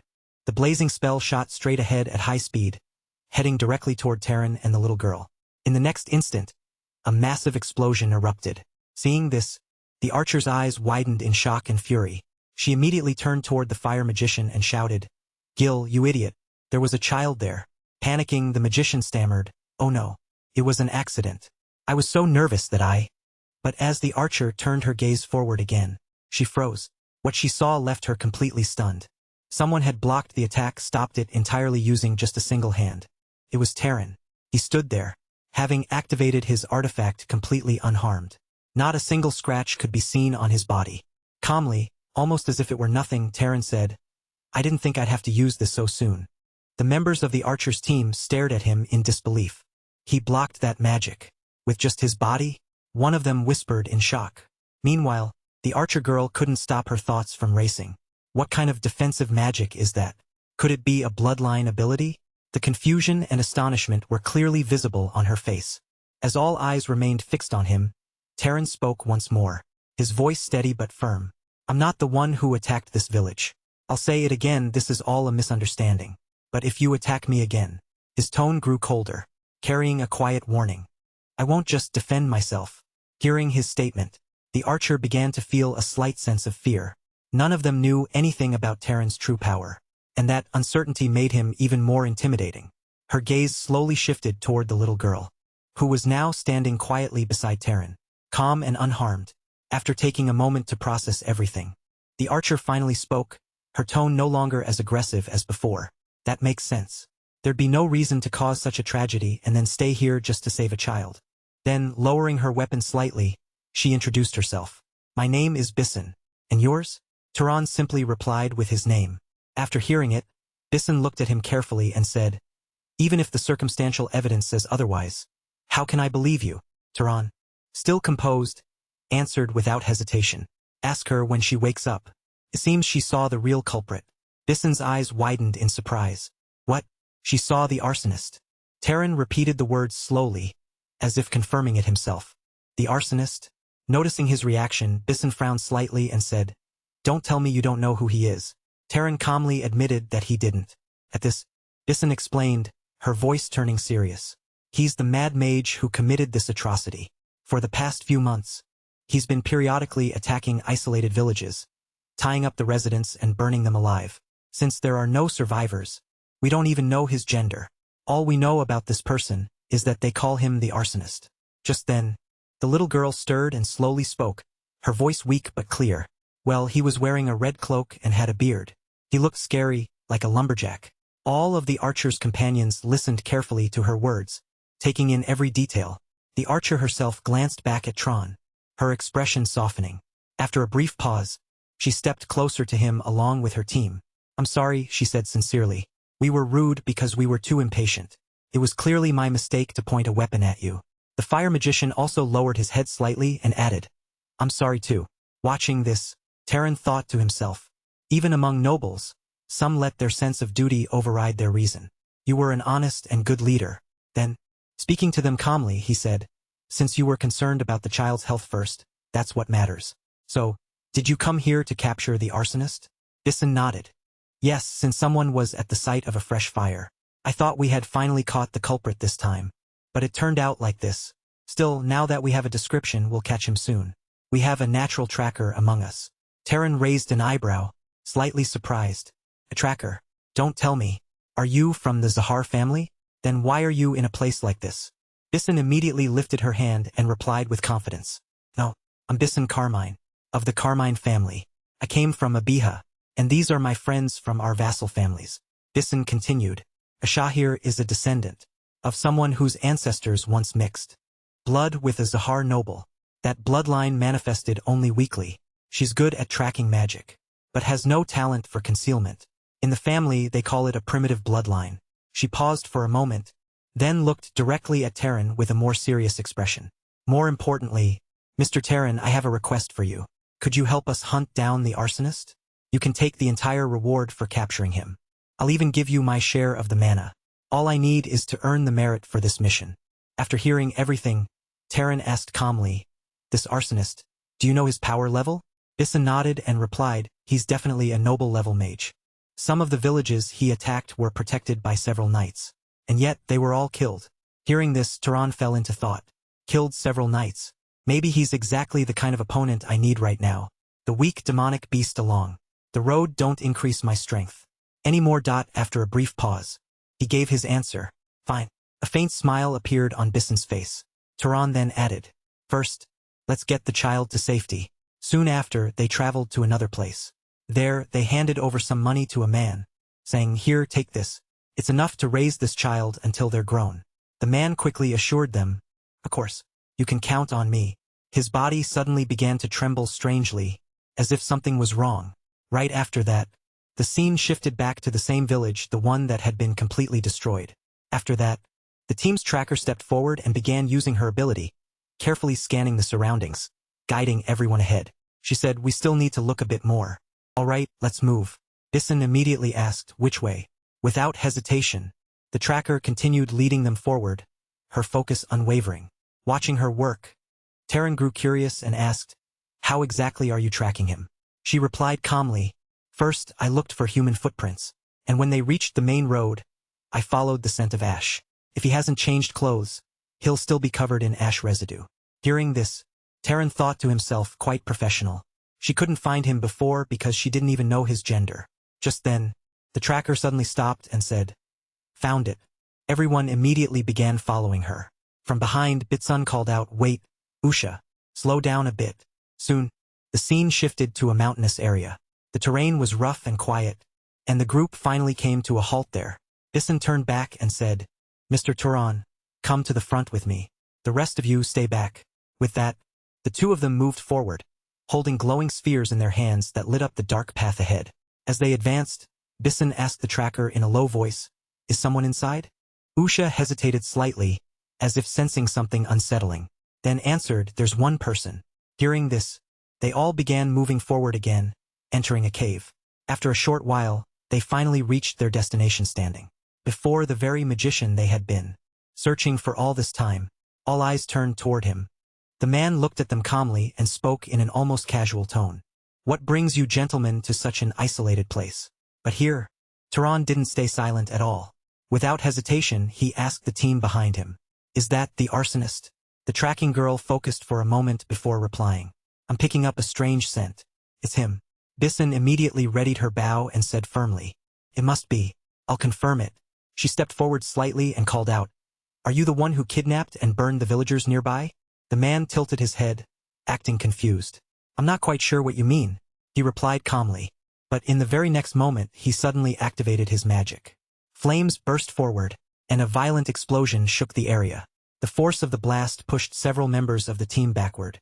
However, Tron and Bitsun remained exactly where they stood. Tron had already activated his artifact once again, creating a protective force field around them. Seeing this, even the magician looked surprised. Taking advantage of that brief moment, Bitsun released an arrow straight toward him. The shot was precise. It struck the dark mage in the leg. The impact forced him down onto one knee. But he didn't stop there. Almost instantly, he activated his bloodline ability. The ground began to tremble as he used earth manipulation, shaping the terrain itself. Massive, giant hands of rock rose from the ground, forming around him. Seeing this, Tron thought, "Earth manipulation. I thought he had a flame bloodline." The enormous hands then lunged toward Tron, attacking him relentlessly. He moved quickly, trying to evade their crushing blows. But the dark magician continued his assault without pause. In response, Tron acted instantly. Gathering his strength, he launched a powerful rock shot straight at the enemy. The attack hit with force, shattering one of the giant's stone hands completely. And then, without wasting a second, Tron activated another spell, this time, lightning magic. Sparks of electricity began crackling violently around his hands, growing brighter and more intense with each passing moment. As he unleashed the attack, the bolt struck the dark magician with tremendous force. The man screamed loudly in agony, his voice echoing through the cave, before collapsing straight to the ground. Seeing this, Bitsun quickly asked, Did you take him down?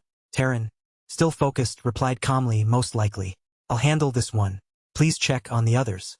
Without delay, he scattered several small seeds around the fallen mage. Almost instantly, they sprouted at an unnatural speed, growing into thick, twisting plants that wrapped tightly around the man's body, binding him completely. With his movement restrained, Terran stepped forward, weapon in hand, and stood right in front of him. I've sealed his sight and movement. It's over, he said in a cold, controlled tone. Then, commanding sharply, he added, get up now. In the next moment, Terran moved behind him and pressed a blade against his neck. Don't move, he warned. Release any more mana, and I'll kill you on the spot. The dark magician, clearly shaken, asked in a trembling voice, who are you? How did you find this place? Terran answered without hesitation, we have our ways. Now tell me you're the arsonist, right? First, the man said nothing. But then, without warning, Terran drove his weapon into the man's knee. A piercing scream tore out of him as pain overwhelmed his body. Answer me, Terran demanded coldly. Why is a rogue noble burning innocent villagers alive? In his mind, Terran thought, a murderer deserves no mercy. Shaking with fear and pain, the dark magician finally spoke. God told me to. He stammered desperately. If I burn the flesh and souls of sinners, I can reach him. Hearing this, the entire group of archers was stunned. What? They exclaimed in disbelief. The dark magician continued, his voice unstable and filled with fanatic desperation. God taught me the secret to obtaining other bloodlines. If I burn a few more humans, I'll finally obtain the flame bloodline. Bissen turned away in disbelief, her expression filled with shock and disgust. Isn't this just madness? She said. How could anyone obtain an innate bloodline like that? To commit such massacres for reasons so ridiculous. Meanwhile, on the other side, Terran's anger had reached an entirely different level. As he listened, something from his past resurfaced in his mind, a memory of someone once saying, even commoners gain power by killing demonic beasts. I've seen many mages do it. Back in the present, the dark magician continued muttering obsessively, I just need to burn a few more, and then I'll have the power of flames. Turan's expression darkened as a realization began to form within him. This isn't just the delusion of a madman, he thought. The atmosphere around him seemed to shift, growing heavier as his anger deepened. Perhaps, I've discovered the secret of this world. Then, without wasting a single moment, Turan instantly cuts off the dark magician's head. Right after that, the lifeless body collapses to the ground in front of everyone. Seeing this, a few people start feeling uneasy. One man, whose condition had already worsened, is questioned by the others about what happened to him. Struggling to explain, he says, bad Arabian. Feels like slaughtering livestock. Hearing this, the archer immediately snaps at him. Don't say such foolish things. We all could have died here if things had gone wrong. And you're feeling sympathetic. Besides, when I think about how many people that bastard killed, dragging him away alive and making him suffer even more wouldn't have been enough. After this, Turan quietly turns around and starts heading outside. As he moves, one of his companions finds a book lying on the ground and hands it to him. Turan looks at it carefully and thinks to himself, this should be enough evidence that he's the burner. As he flips through the pages, he mutters, these are combination formulas I've never seen before in my life. Did that voice claiming to be a god teach him all this too? He is still lost in thought when suddenly, from behind, the archer calls out Turan. She is calling him over for the next step. And soon after, all of them begin absorbing mana according to their own methods. At that moment, the scene shifts to a man speaking with admiration. Congratulations, Miss Bissen. To think you managed to catch the burner. A new star has risen in House Carmen. Bissen calmly replies, you flatter me. Then she turns to Turan and says, we're planning to travel around a bit more while hunting some monsters. What about you, Turan? She had already handed him his share of the money. In response, Terran answers without hesitation. I'm planning to head straight to Abacha.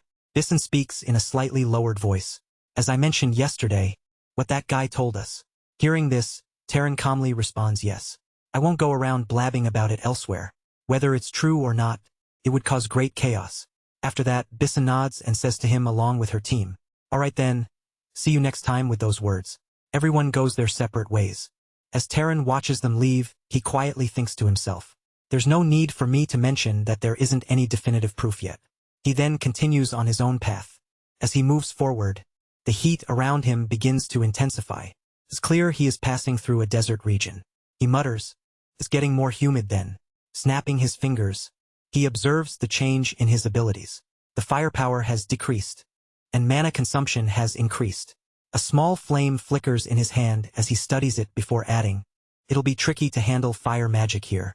But then he pauses. On the other hand, in his other hand, a large sphere of water forms with ease. Looking at it, he concludes, which means, is this a bocha? The scene shifts to a port town where numerous ships are docked. Inside the town, a conversation unfolds between a group of sailors.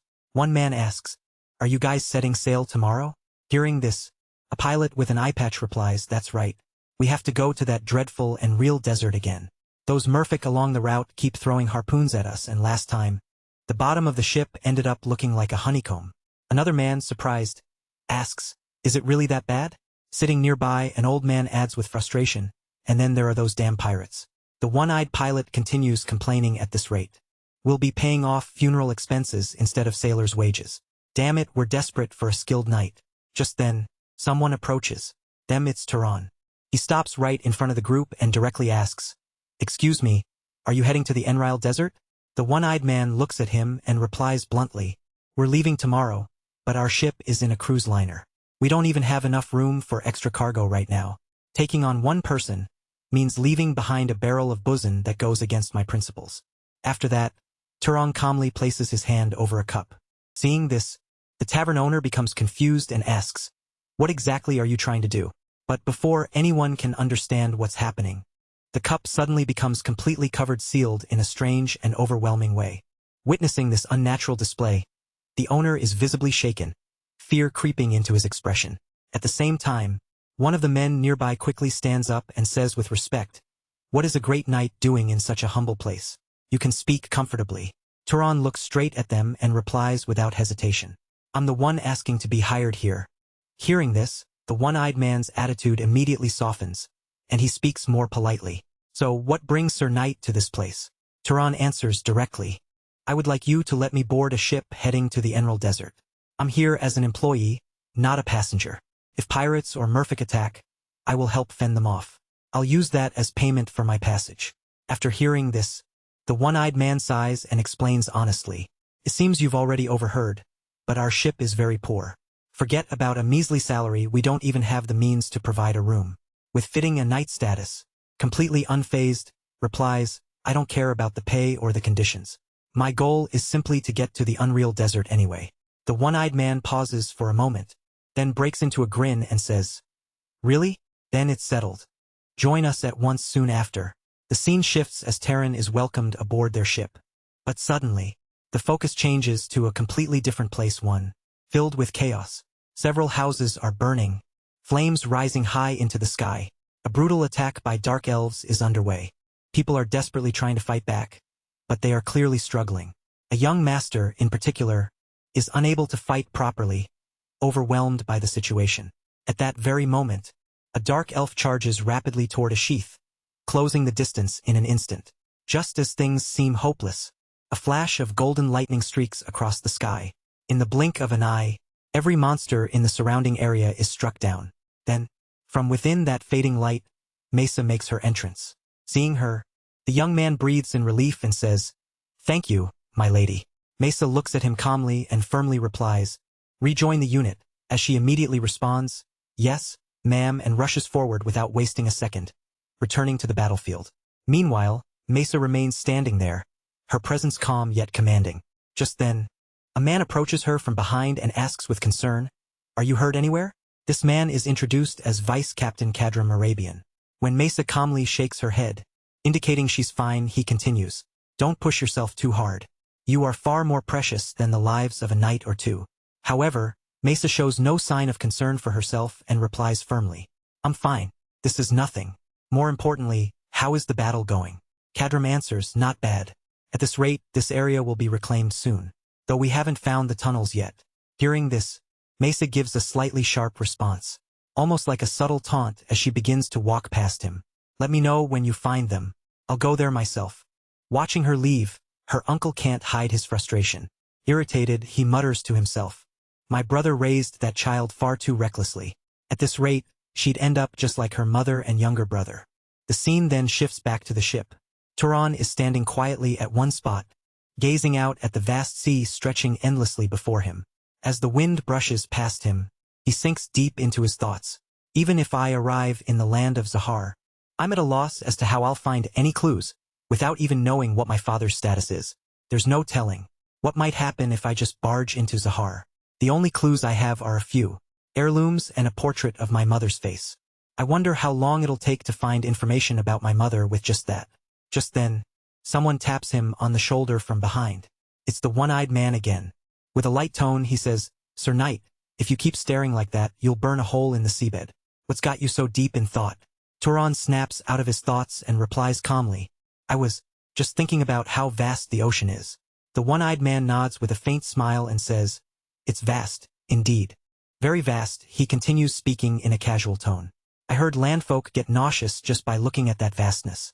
Are you handling seasickness all right? Oh, by the way, I heard you're even learning seafaring from our bosun. A noble Sir Knight learning everything from tying ropes to handling the sails. He seemed quite excited that you're picking it all up." Hearing this, Tron replies simply, "I just thought it'd be good for me to have that knowledge. And it's more interesting than I expected." Just then, another crew member calls out loudly to everyone, "It's mealtime." At that, the one-eyed man claps his hands and says, "Now, let's eat before we work. Everyone to the dining hall." Soon, all the crew members gather and begin eating together. As Terran sits with them, an old man approaches him and says, "It's not as good as food on land, but it's a relief they didn't leave out this pickled cabbage. Because if it weren't for this, we all would have died of gum disease long ago." Terran looks at him with curiosity and asks, "Gum disease?" The old man nods and explains, "Yes, it's a disease where your gums bleed and you eventually die. But you can recover if you eat sour food. Fruit spoils quickly at sea, so pickled cabbage is the best option. Though it tastes like crap, huh?" Listening to this, Terran says with genuine interest, "That's fascinating. How did you come to know such a thing?" The old man shrugs and replies, "Well, I'm sure someone figured it out at some point, and then it just spread. I heard that before this was discovered, people even used to eat merfolk raw." Hearing that, Terran reacts with a quiet surprise though. At that moment, a crew member standing high above suddenly shouts out an urgent announcement. "A ship, 2 o'clock ahead. A medium-sized vessel." Hearing this, someone immediately asks in alarm, "What? Is it pirates?" The lookout squints into the distance and replies, "I don't know. There's no house crest flying on it." Upon hearing that, the old man nearby mutters with a grim feeling, "I've got a bad feeling about this. They're probably pirates. It's such a nice day without any rain, things have been going way too smoothly." Without wasting another second, the captain's voice rings out sharply. "First, prepare for battle." At once, the entire crew springs into action, rushing toward their weapons and positions. The old man then turns toward the one-eyed captain and asks anxiously, "What should we do, Captain? Should we try to lose them? They're a bit faster than us. If they chase us for long, we might get caught. If the wind favors us, we might be able to dock at a nearby island before they catch us." Instead of answering immediately, the captain turns to Terran and asks, "Is this situation all right for you?" Terran replies calmly, "As long as there are no knights or nobles among them, there's no problem." Hearing this, the captain's expression hardens as he gives his order. "Very well. Turn the ship. We're engaging." The crew erupts with energy, shouting and cheering Terran's name, their fear replaced with fierce determination as they cry out to strike down the enemy. At the same time, the scene shifts to the opposing ship, where the pirates are already fully prepared, armed and waiting. Watching them from afar, Terran quietly asks, "Will they really spare us if we surrender?" The captain lets out a bitter laugh and responds, "This throwing us into the sea after cutting off our legs count?" Terran nods slightly and says, "Just as I thought." With that, he moves forward without hesitation and boards the pirate's ship. The pirates, startled by his sudden appearance, begin shouting in confusion, "Who the hell is that?" and kill him. But before they can react properly, countless ice shards surge forward toward them. In an instant, chaos erupts as the pirates are struck down one after another. Watching them fall, Terran speaks coldly, "If they're those kinds of people, then there's no need to go easy on them." At that moment, his expression changes completely, becoming sharp and merciless. A terrifying amount of energy begins to pour out from his body, overwhelming the surroundings as he unleashes his full power. After many pirates had already been killed, the ones who remained turned their eyes toward Tehran, their faces filled with anger. At the same time, some of them were clearly afraid. Sensing this fear spreading among them, one man stepped forward and shouted loudly to everyone, Don't be afraid, you idiots. If we don't kill him, we're the ones who'll die. Hearing his words, the hesitation among the pirates disappeared almost instantly. Driven by desperation, all of them charged forward at once, raising their weapons and rushing toward Tron to attack him together. Tron, however, stood there calmly, watching everything unfold with a cold and composed expression, as if none of it truly bothered him. At that moment, a thin strand of ice suddenly formed in front of him and shot forward, before the pirates could even reach him. That icy strand swiftly shaped itself into a sword right in his hand. Without wasting a second, Tron swung at once, and with just that single attack, several pirates were cut down instantly. Seeing this, a voice from behind shouted, "Don't stop. Finish him here." Encouraged again, a few more pirates rushed forward to attack him.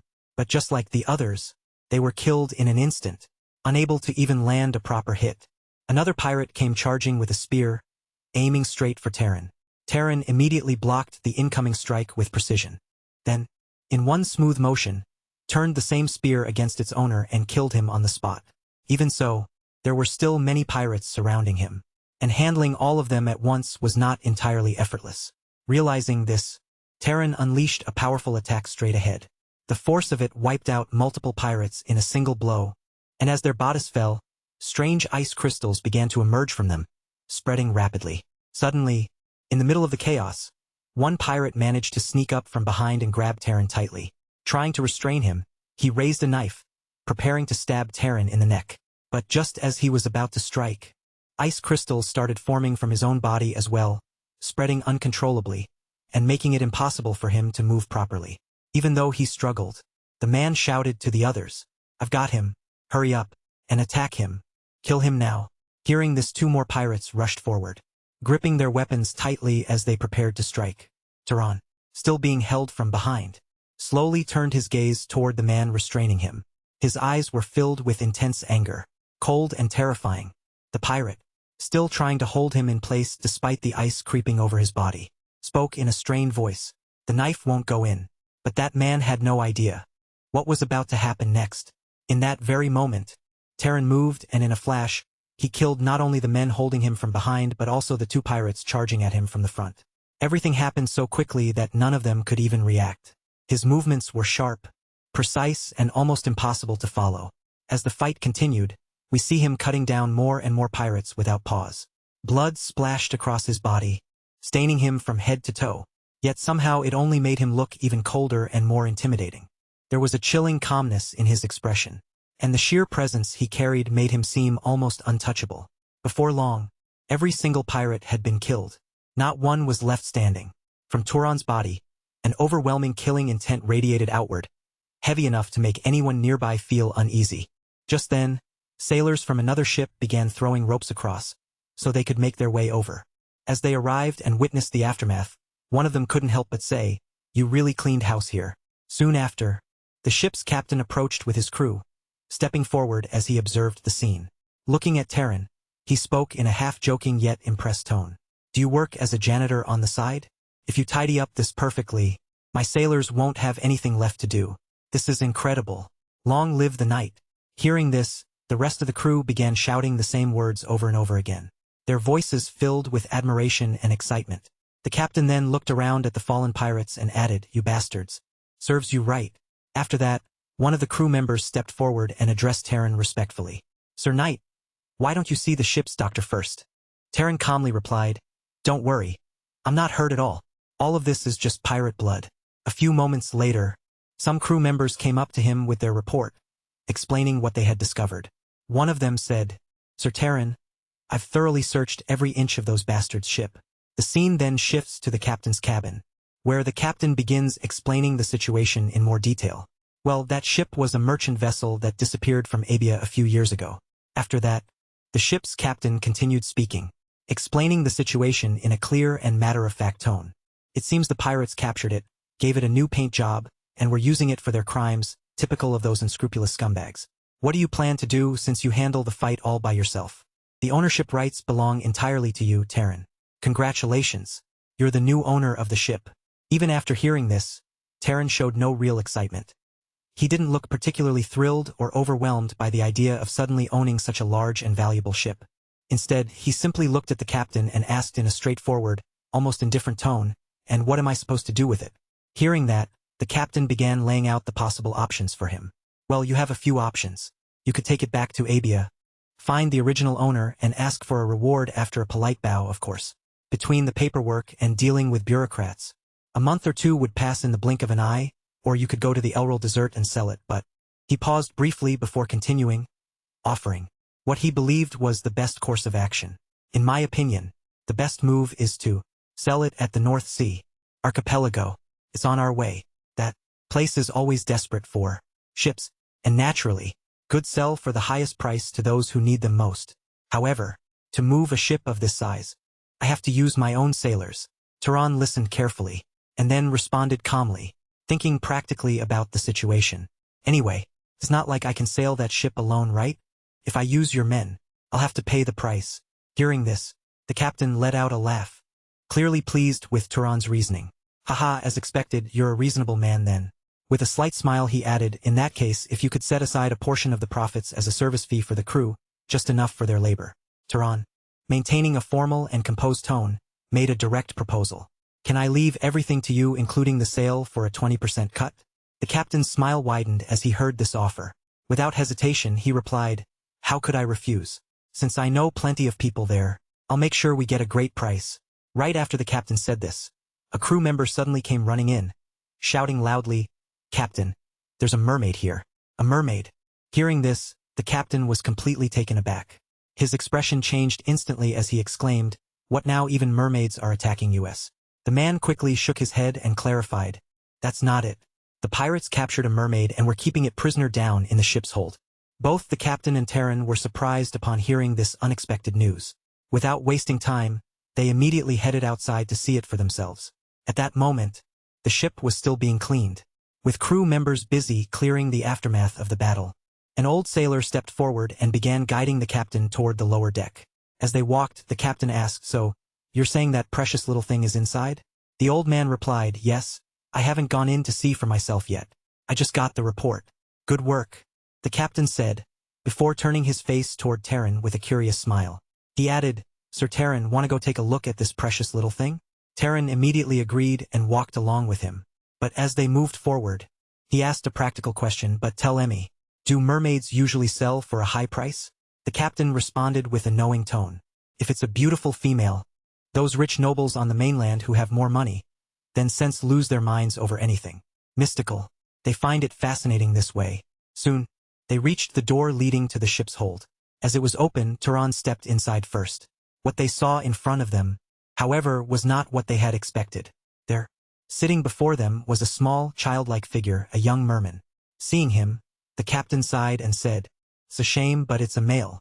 This won't be worth much at all. Those rich folks have zero interest in a merman. Well, unless it's something like the royalty from legends who can transform into fish. Hearing this, the merman immediately snapped back with anger and pride in his voice. How dare you call me just a male? I am Armani, the 47th Prince of North Estate. Show some respect, you filthy Lamplabians. Turan, hearing this bold claim, turned to the captain and asked, is that brat claiming to be royalty? The captain observed the boy for a moment and replied from the looks of it. Seems that way then. Slightly narrowing his eyes, he added, he might be bluffing. I was thinking we might keep him alive to sell him instead of killing him. So, can you turn into a fish? Prince Triton. Hearing that, Armani immediately replied, I can't do that right now. The captain frowned and asked, why not? Armani, clearly irritated, shouted back, I'm tied up and out of the water. It's impossible. I can only transform if I'm in the sea and in perfect condition. The captain then turned slightly towards Terran and said in a low, skeptical tone, he's just trying to trick us so he can escape. At that moment, Terran began stepping forward, his presence growing heavier as he spoke coldly. What are you going to do? They say merfolk eat humans, don't they? The captain nodded. Yes. Hearing that, Terran replied without hesitation. Then I'll kill him. Since you said he's not worth any money anyway. It would be great if it were true. But, well, if we believe what this guy says and let him into the sea, and he just runs away, we'll be left here looking like fools. As he said this, a dark and overwhelming killing intent began to radiate from Terran once again. The air itself seemed to grow heavier as he slowly extended his hand toward Armani. Seeing this, Armani panicked and shouted, stop it. How dare you? But as Terran's hand kept moving closer, Armani's voice began to falter. Fear crept into his expression as he quickly added, "I've never even thought about doing that." He looked directly into Terran's eyes and what he saw terrified him. Those eyes were completely cold, empty of hesitation, as if taking a life meant nothing at all. Real fear took over him. And in desperation, he shouted, "If you let me live, I'll give you a treasure." A treasure. Terran paused slightly at that word. A treasure. Armani nodded quickly and continued, "Yes, a treasure. Something left by the gods of Freya you humans worship." With that, the scene shifts. We are shown a port where everyone has disembarked from the ship. The sailors who had come ashore were busy talking among themselves, discussing drinks and other plans after the long ordeal. Amidst this, the captain approached Terran and asked, "So, have you reached a conclusion?" Terran calmly replied, "Yes, fortunately. It doesn't seem to be very far from here. I'll go there and be back by tonight." The scene then transitions into night. Under the dim light, we see Terran heading out in a small boat, with Armani brought along as well. Armani, still bound in chains, looked annoyed and confused as he said, "Hey, what are these chains for? Do you think I'm going to run away? I am a prince. I keep my promises." There was no response from Terran. The silence made Armani uneasy, and after a moment he spoke again. This time more seriously, nitrogen monoxide. "I'm serious. If there really is a treasure there, you'll let me go, right?" Terran gave a simple reply, "Yes." Soon, Armani guided him to the correct location. He said cautiously, "If you go there and get disappointed, don't blame me. It's a treasure of Freya, so by human standards it should be incredible, but—" Terran cut him off calmly. "I get it. Just lead the way." After that, we see both of them on the boat.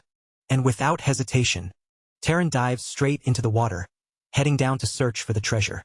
As he descends deeper into the ocean, the surroundings grow darker and more mysterious. After going further down, something unusual appears before him, what look like ancient statues and fragments resembling snake-like creatures. However, it's unclear what exactly they are. They seem like broken remnants of something far older, almost as if they are part of some forgotten structure or relic. But their true nature is not yet fully revealed.